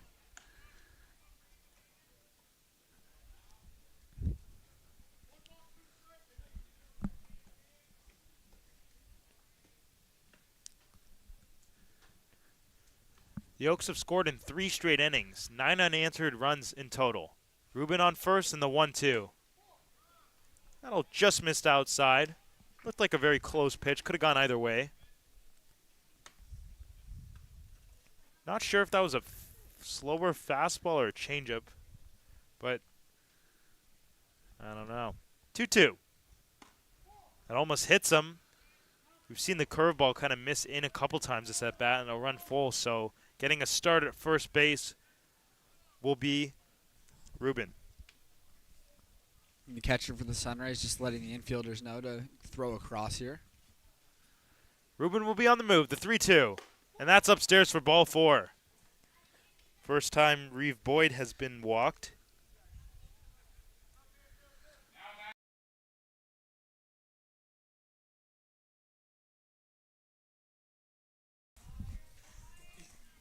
So, as promised, Will White for the third time today. A strikeout victim in both his at-bats, though. Struck out swinging in the third after taking over for Landon West, and then struck out swinging back in the fifth.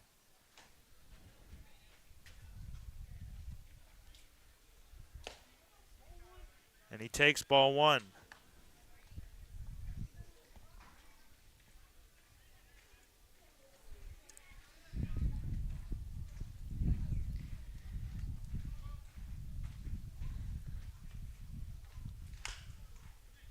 Chopped to third, but it's just foul.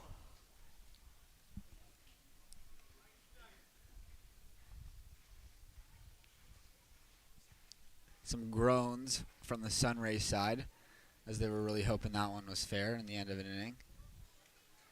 Third baseman really tried to sell it, but ball was clearly foul. And I gotta say, they have a decent amount of fans in attendance for a team about 130 miles away. It's going to be a balk. Yeah. As Josh mentioned, that is a balk. So both runners will advance. To third, Ruben goes. To second, Boyd. So now 2 runners in scoring position. Yeah, it looked like Christensen changed his mind. Looked like he had a sign, was about to come set, and then just that little hesitation. The umpires will catch that every time. Oh, that should be a balk again. He did not come set. Kind of a risky move then. I mean, that's usually like what everybody tells you. Okay, yeah, I got to come set after, especially after an actual balk call. But we'll see here. Ruben on third, Boyd on second. 2 runs home in the inning already. The 1-2. And that is swung on and missed. Strike 3. The Oaks do grab a pair here. It's now 9-0 as we head to the top of the 7th.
We head to the back half of this one. The Oaks on top 9-0. They've so far scored 9 unanswered runs. Into the game, Reagan Gale, who actually his last appearance was against the SunRays this past Sunday. He won an inning, struck out 2, and did not allow any earned runs. But his first pitch hits Crab. That is not the first thing that Gale would want to do, but no harm, no foul. Looking for a little double play. No, that's the exact opposite way you want to start an outing when you're coming out of relief, especially in a 9-0 game. You just want to throw strikes, let your defense work, and I'm sure Gale knows that, and he'll look to bounce back. Pinch hitter Max Imhoff.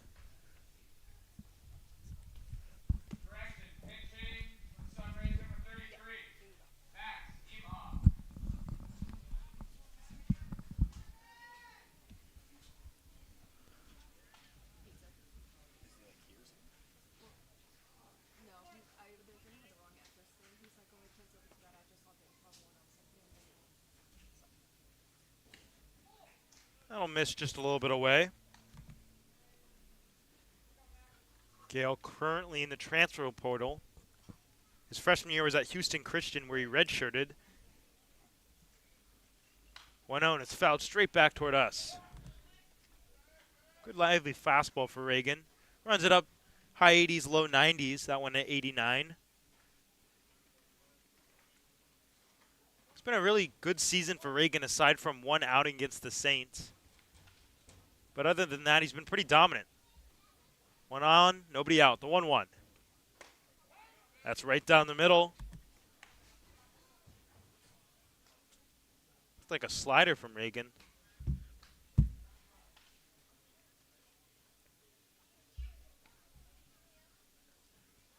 Crab on first, the 1-2. And that's fought foul off to the right, out of play. Imhoff very tardy on the fastball from Gale.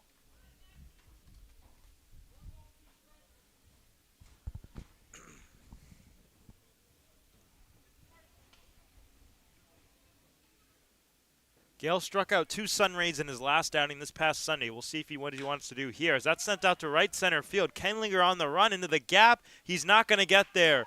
It one hops the wall. Coming home and trying to score is going to be Crab as the throw goes there from Kang, and it's not in time, and it briefly gets away. Trying to score is Imhoff, and he will. So 2 runs come home. That was a very close play initially from the throw from Kang, but then and Gale did his job to back up the catcher Will White, but kind of a weird deflection, and the Oaks kind of a tough break as it's now 9-2.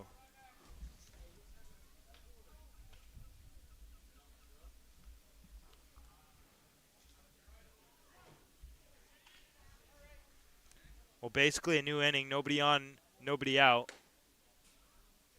There's a fastball at 90 that misses downstairs.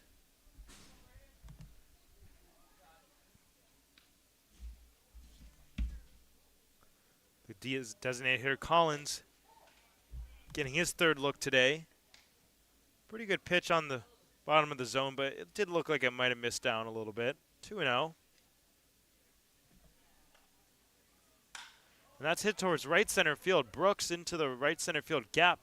About 10 feet in front of the warning track will make the catch for out number 1. So a very good recovery from Gale after the unfortunate RBI triple and then score on both runs when the ball got away.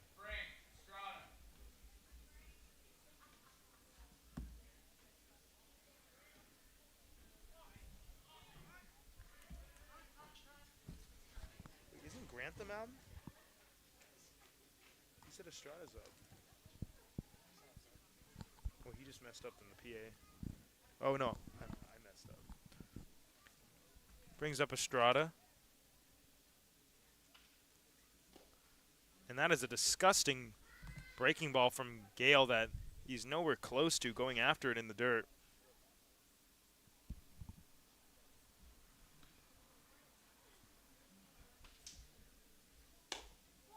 One misses away.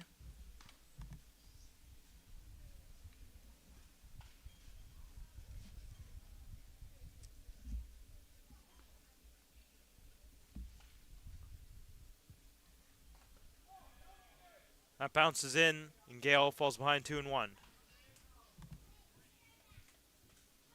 He wants a new baseball.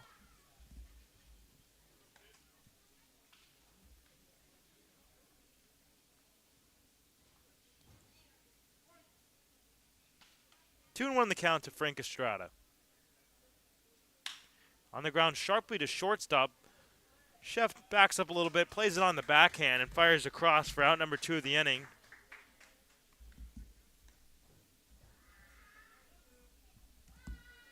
So that'll bring up the number 9 man, Tucker Beal. Just 2 plate appearances today. He's 0 for 1 with a walk. Struck out looking to the starter, Luke Wexler, back in the 3rd, and then walked back in the 6th inning. And the first pitch is looped into right center field, and Brooks coming on full dive. He'll trap it. It'll fall in front of him a little bit. So a good effort from Jack Brooks, but still kind of that no man's land area. It wasn't hit too well, only 80 miles an hour off the bat. And that'll extend the inning for the top of the order, Marquez.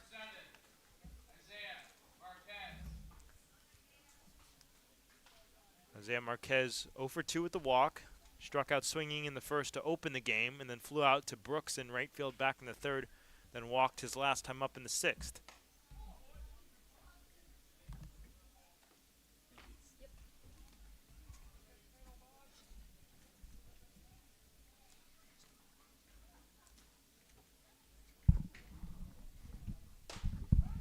It's a fastball on the corner for a strike. The count will even at 1 from Reagan.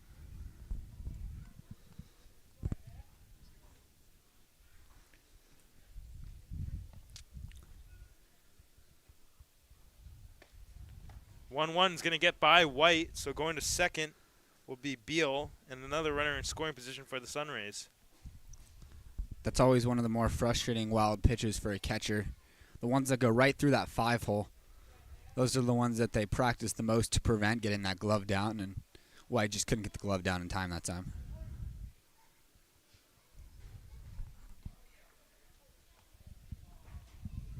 Two 2-1 pitch. And it almost hits him.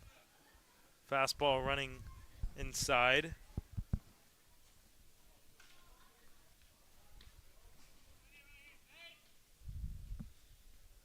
Stafford will wait on deck. Runner goes at second, and that just misses. Looked like a really good pitch on the corner. Not getting the call was Gale, so it'll be the walk. Second time Marquez has been on via free pass. Just want to give a quick shout out to the Oaks social media man, Ryan, who's watching this game right now. Ryan couldn't make it today, but he's always running the Twitter and the Instagram for the Oaks. He's tuning in from his hometown of Torrance tonight. As the Oaks are looking to hold on to this one.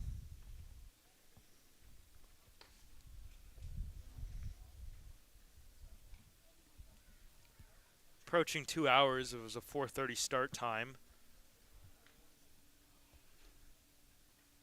So we head into the late innings of this one. Runners at the corners. Reagan Gale trying to work out a little bit of traffic right here. Stafford getting his fourth at bat of the day. He fouls this one straight back off the mask of Weston, kind of right in our direction.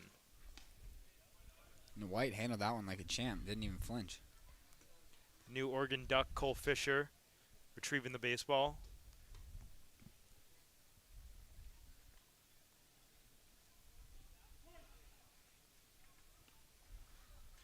Runners at the corners for San Diego. The 0-1 from Gale. And that apparently misses. It's that same spot that we've been talking about, it seems like, a lot in the last 24 hours. A fastball that is in the upper part of the zone, not touching the top, but just most certainly a strike, but called a ball. 1-1, no question about that. A big swing and a miss. Gale looking for his first strikeout of the day.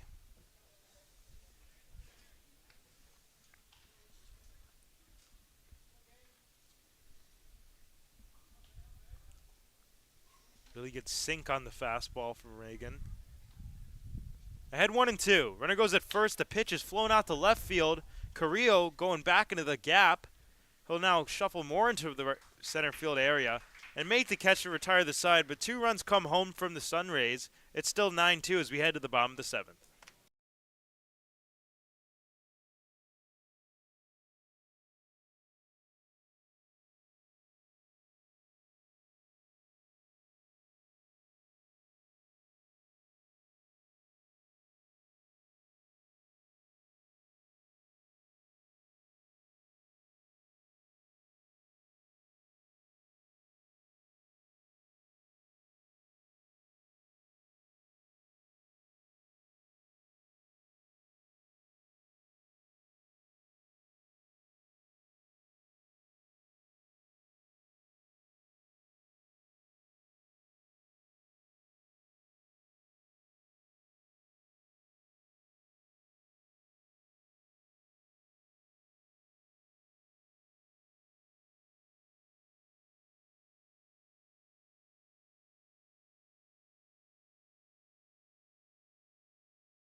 Bottom of the 7th inning. It's getting late. 9-2. Conejo on top of San Diego.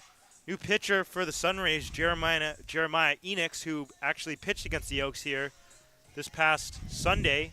Kind of like Reagan Gale getting their last outing. So Cooper Chef going to lead it off.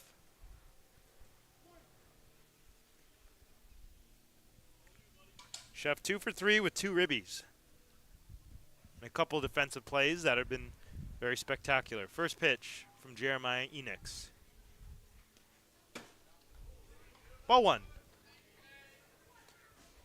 Chef having to jump out of the way of that one. Ends up a quarter of the way to first base, just with his momentum carrying him away.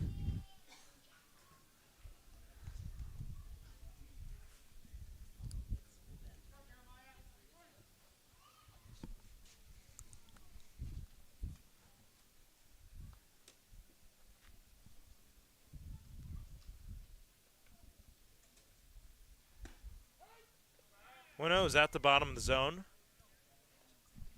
Really good pitch.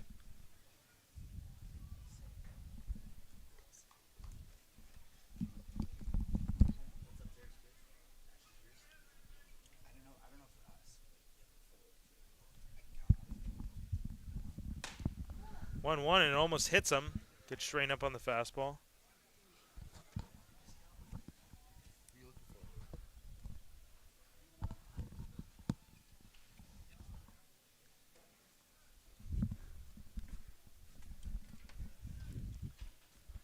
2-1 to Cooper Chef.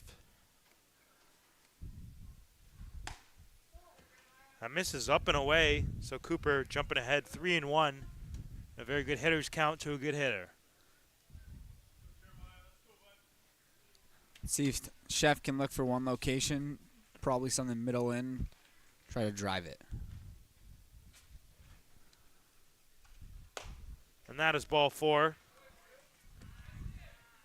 First time Chef is reached via free pass. So that'll bring up Jordan King.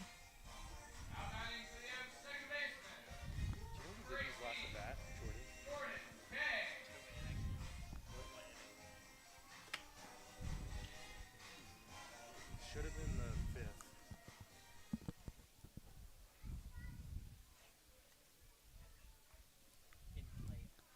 King looks to keep it going from his last at-bat, obviously driving that ball over the fence in right center.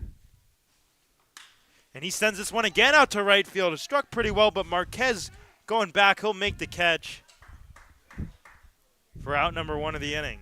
It's a great swing from Jordan, and the Oaks dugout got excited for a second, thinking we might have had deja vu, but that ball wasn't struck quite as well. 89 off the bat, and it's an easy play out there for Marquez. So that'll bring up Jack Brooks, who's been swinging the shillelagh a little bit better as of lately. Really nicely hit single in this game, and then yesterday, a couple walks and just doing everything he can to get on base as the second leadoff man from the number 9 spot. But lefty here with Jeremiah Enox. Runner goes at first, and Chef, the pitch is outside, or excuse me, a strike, and the throw down is not in time. Stolen base at first to second for Cooper Chef. Yeah, I mean, just a great jump and very slow to the plate there. So it's an easy stolen base. Jack Brooks with the smart thing, taking all the way once he sees the jump from Chef, knowing he'll be safe no matter what. So Brooks decides not to swing at that pitch. Was called a strike, but I mean it was outside, but you see that pretty consistently called in the CCL.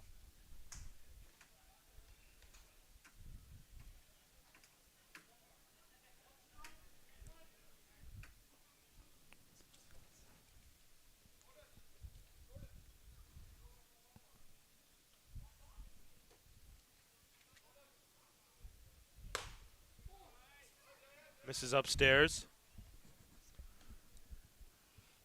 Enox, the hardest thrower we've seen on the SunRays these past 2 games. As I mentioned, he pitched back in the first game these 2 teams met this past Sunday, and most certainly the most consistent velocity for San Diego. 1-1. Misses away.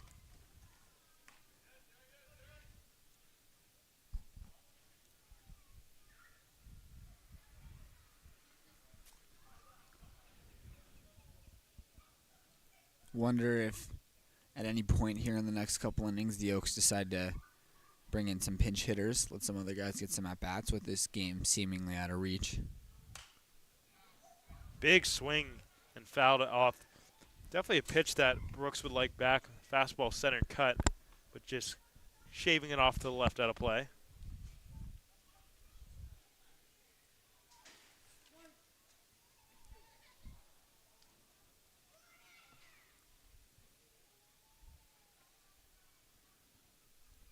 Chef on second.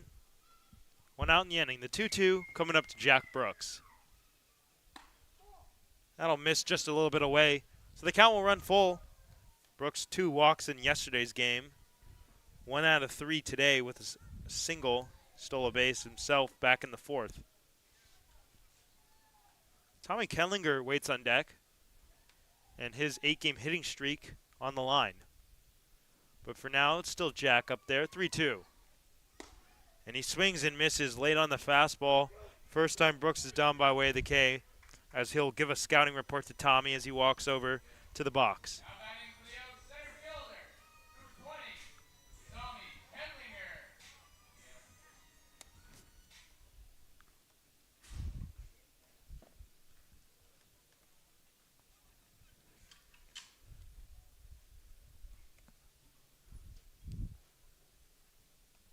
Tommy amidst a 6-game stolen base streak, but as I mentioned, the hit streak currently is on the line.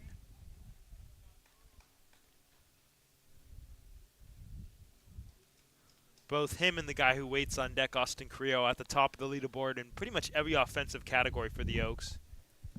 Yeah, they've really developed into a solid 1-2 punch. 1-0 misses downstairs, and Tommy jumps ahead 2-0 as the throw back to the pitcher gets away, and heading over to third base is Cooper Sheff.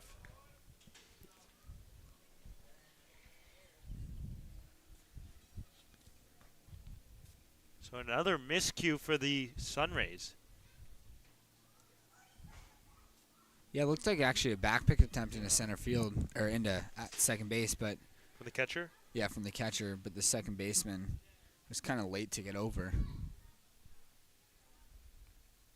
So Sheff now 90 feet away, and Tommy ahead 2-0. And he takes outside. No official sign from the third base coach, so I'm sure if it's there, Tommy would love to swing.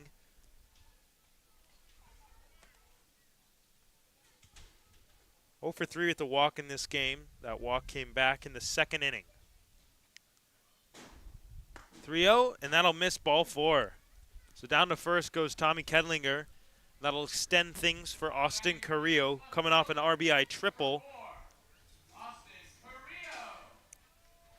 Carrillo quietly having an unbelievable game. He's reached base all 4 times, stole a bag, has an RBI single and an RBI triple.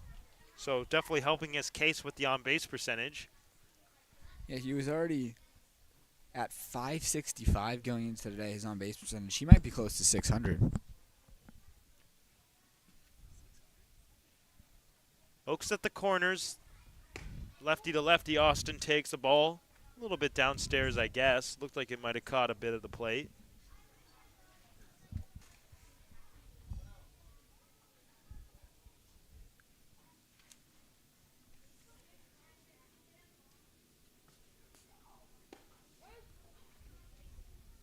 Count evens at 1 on the corner. Let's see if Carrillo can add to his team-leading RBI total. He was tied with Kendlinger at 10 coming into today, but 2 more for Austin in this one. And he sends out one over the head of Sheff, but a foul ball. Just kind of late on that 86-mile-an-hour fastball. And that had to be uncomfortable for Sheff, watching that one come towards him before ducking down.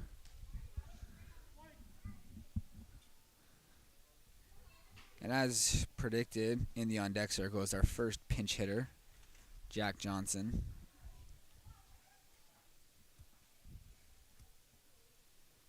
Runner goes at first, and Kendlinger, the pitch, a ball, no throw down. Second stolen base of the day for Tommy. Nobody even covering the bag at second base, so he can get in there standing up.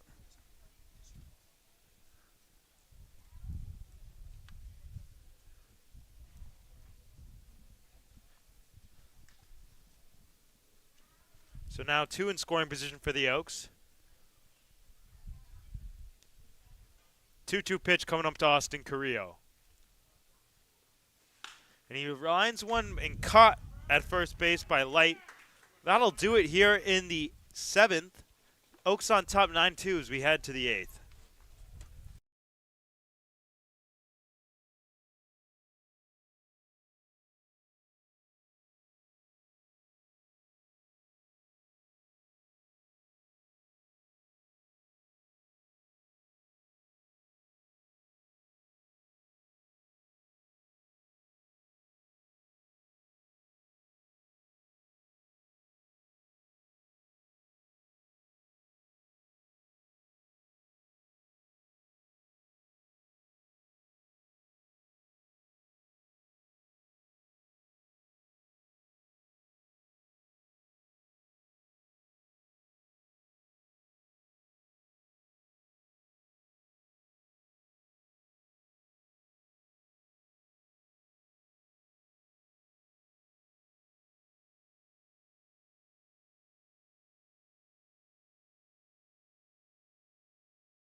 Well, it was just the one inning for Reagan Gale, as it has been this season.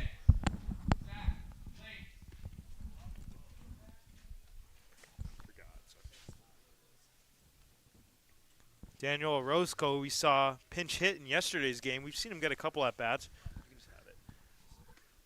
Back on the bump today.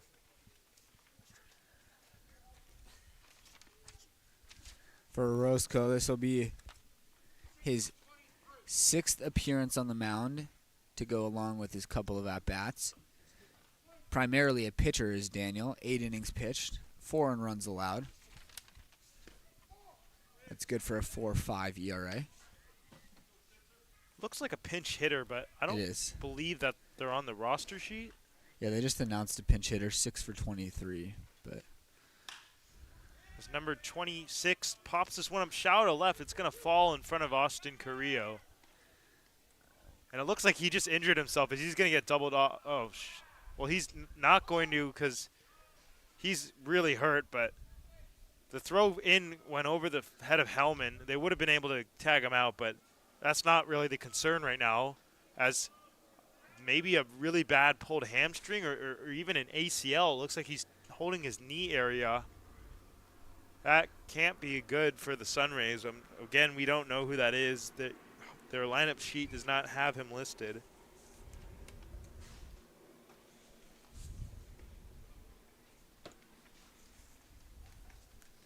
yeah, you just hate to see that. We've seen a lot of injuries this game. I mean, some obviously more severe than others. This one does not look good at all.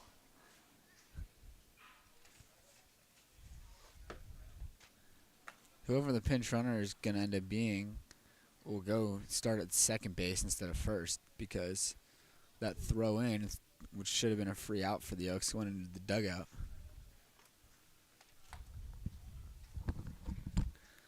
I'm going to imagine that he doesn't stay in this game. Obviously, you hope that he can, but limping around a little bit. It'd be great. He's trying to run it off. A lot of grimacing. I mean, I guess I assume it was a cramp then if he's trying to stay in, right? Yeah, he's coming out. He's coming out. He's kind of limping there by the knee. I mean, initially I thought it was maybe a hamstring, or he almost gets hit by the ball from the bullpen. That definitely wouldn't be good. Well, the pinch runner actually heads to third base. Yeah, because the throw back in got into the dugout. So it's 2 bases? I suppose.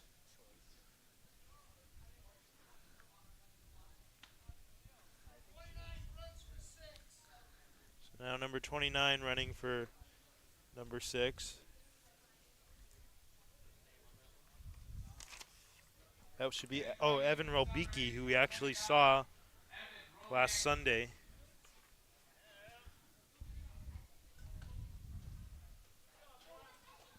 Kind of frustrating here now for Orozco with that error throwing the ball back in the infield, because now the runner's placed at third base when realistically the Oaks probably should have just been able to tag number 6 out at first. He was well off the bag, just grimacing in pain, but the throw went over Dominic Hellman's head. That one's fouled straight back toward us.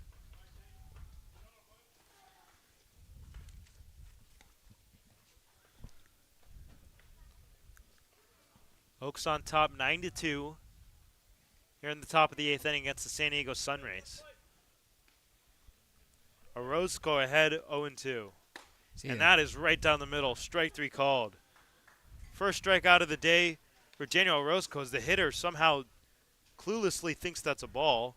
You can see him foolishly looking back at the umpire as if he didn't just take a pitch right down the you-know-what. I mean, that was directly center cut. Like, almost unreal that you could possibly think that's not a strike, but, you know, I'm not him. Fly ball to left field, Austin Carrillo going to try to get the runner tagging. Robicki's coming home. He will be safe. It's now 9-3. So a run does come across, but it will be another out in the inning. And the Oaks will happily trade out for a run, up 9-2, now 9-3. Both teams pleased with that result. SunRays just happy to get another run on the board, congratulating their hitter.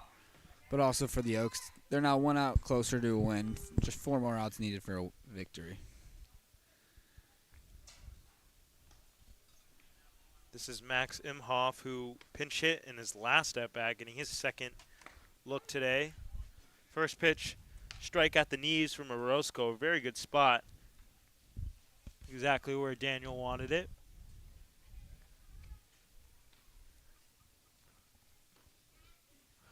And that's line to left and just foul.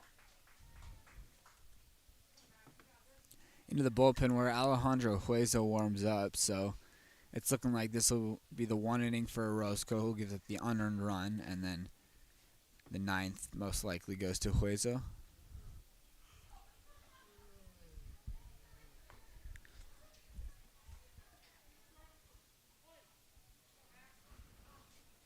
Orozco looking for his second strikeout of the day. Because that's a slider that misses low. Good pitch indeed. Definitely didn't have to throw a strike there. Yeah, that was a strike for the majority of the way to the plate. Nice take up there.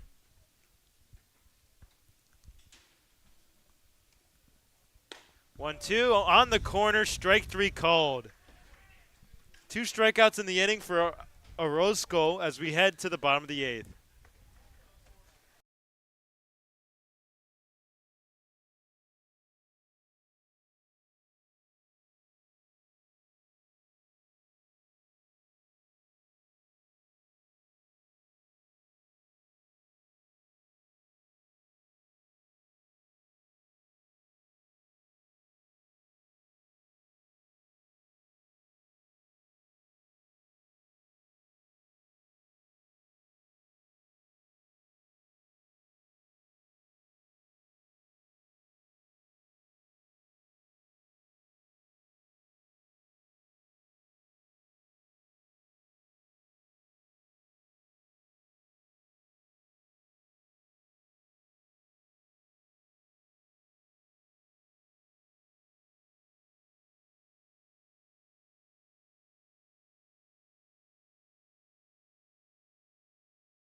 Bottom of the 8th inning, most likely the Oaks last, barring an absolute catastrophe.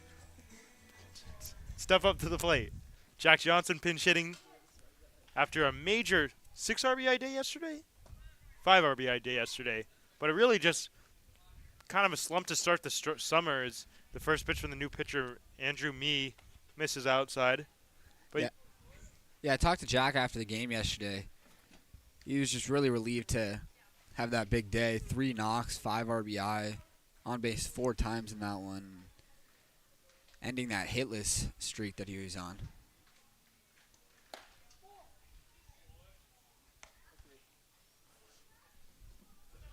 Jack out ahead 2-0 now. I mean, we know the talent's there out of the University of Baylor. And that's hit on the ground at third. Grantham to his left kind of skids across and fires to first to retire Johnson for the first out of the 8th inning.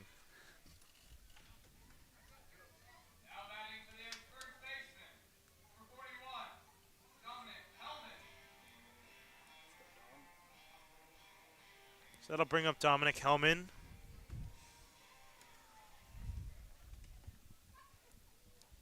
Dominic himself looking to break out of a rough patch to start the summer.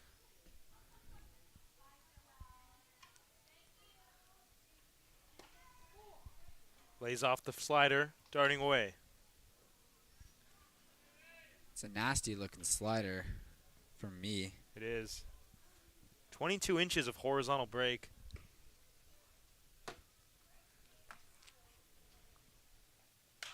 And this is popped up shallow into right field. Marquez coming in. He'll call and catch out number 2.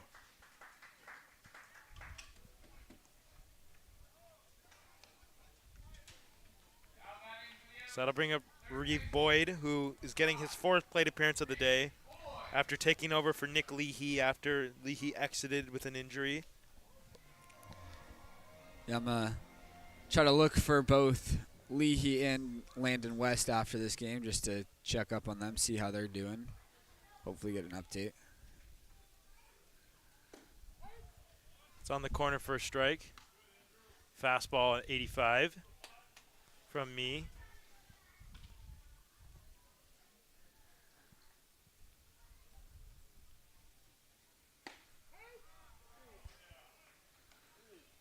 Oh, and 2.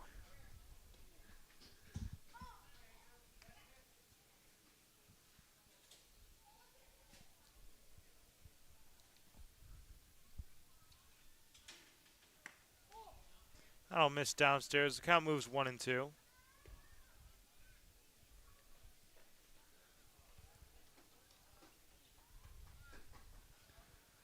The Oaks on top 9-3 in their final opportunity at the plate. 1-2 pitch is fouled off to the right out of play. Good job by Boyd to stay alive on a fastball right on the corner. Obviously a very tough pitch to do something with. So just spraying it off foul. Alejandro Hueso continues to warm as we mentioned. Most likely going to get the top of the 9th. Strains him up, almost hits him with the slider, or the curveball, I believe. Either one of those.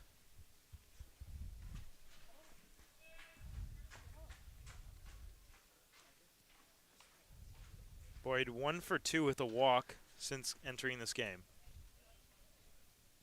2-2, and well, the last pitch probably foreshadowed what we just saw right there. It went back to the same type of pitch, and this time it gets him straight in the back. Another Oak hit by a pitch. So I'll bring out Will White, who is getting his 4th plate appearance today. It's been, despite his really hot start to the summer, a rough day at the plate. 0 for 3 with 3 strikeouts.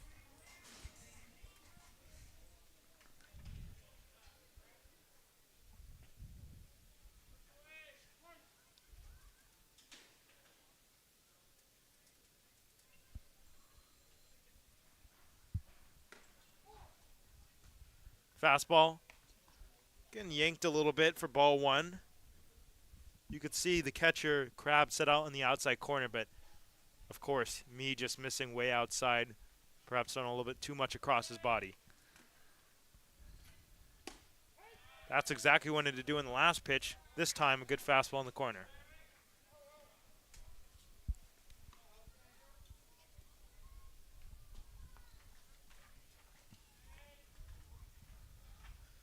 Two outs in the inning with Reeve Boyd at first. The 1-1 coming up to Will White. There's that sharp bender in there for a strike. Right at the bottom of the zone and on the outside corner. That's definitely a pitch that is going to be hard to drive into any type of gap.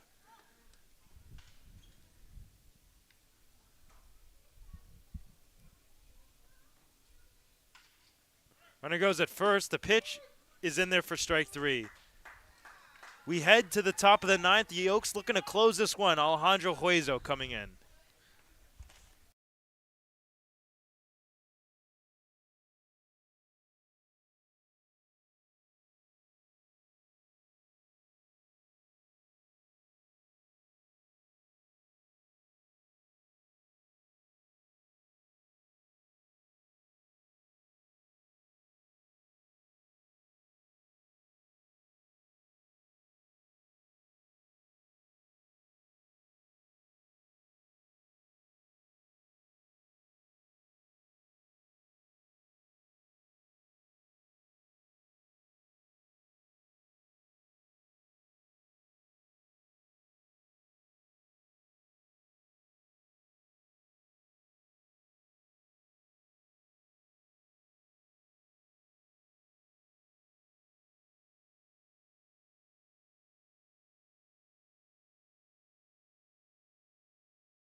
It's closing time from Sparky Anderson Field. The Oaks on top 9-3 over the San Diego SunRays. Alejandro Huezo looking to get the final 3 outs and shut the door in. I hope the Oaks get another win. That'll be 5 straight if they hold on today. First pitch strike on the corner, exactly where you wanted it.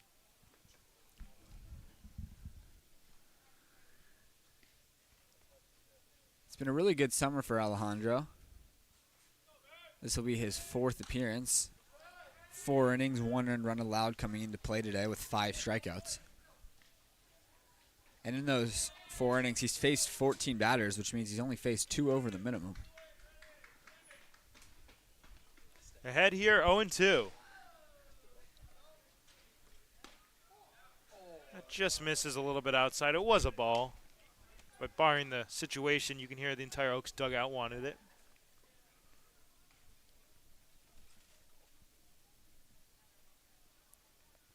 One-two pitch at the top of the zone. Strike 3 called.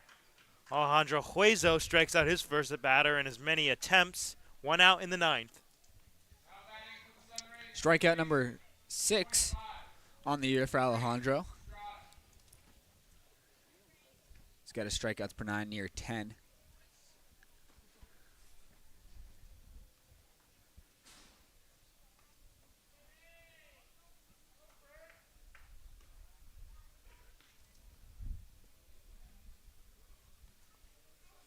Shows to bunt, pulls it back. The glove of Will White comes off. But that looks like kind of painful. If you've ever caught, there's a phrase called getting thumbed, and that looked like exactly what we might have seen. That could end up in a broken thumb. Thankfully, Will's okay, but those ones sometimes get unlucky.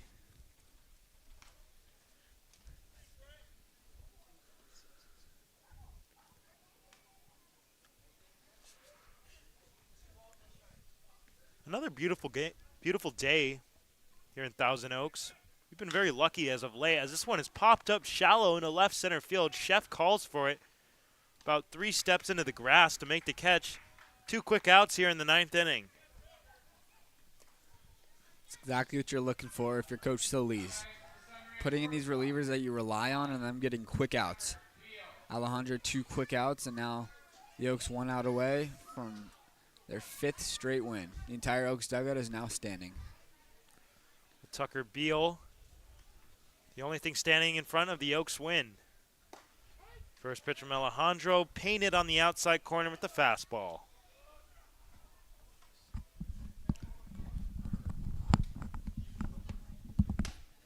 Tries to go back to it, but he misses a little bit farther outside this time, so the count will even at 1.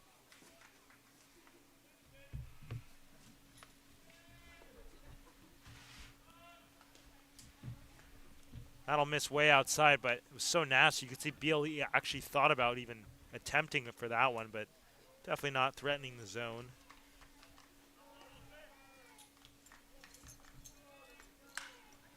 Here we go. Popped up right field. Jack Brooks is there to make the catch and end this one. The Conejo Oaks have won 5 straight. The Oaks are red hot.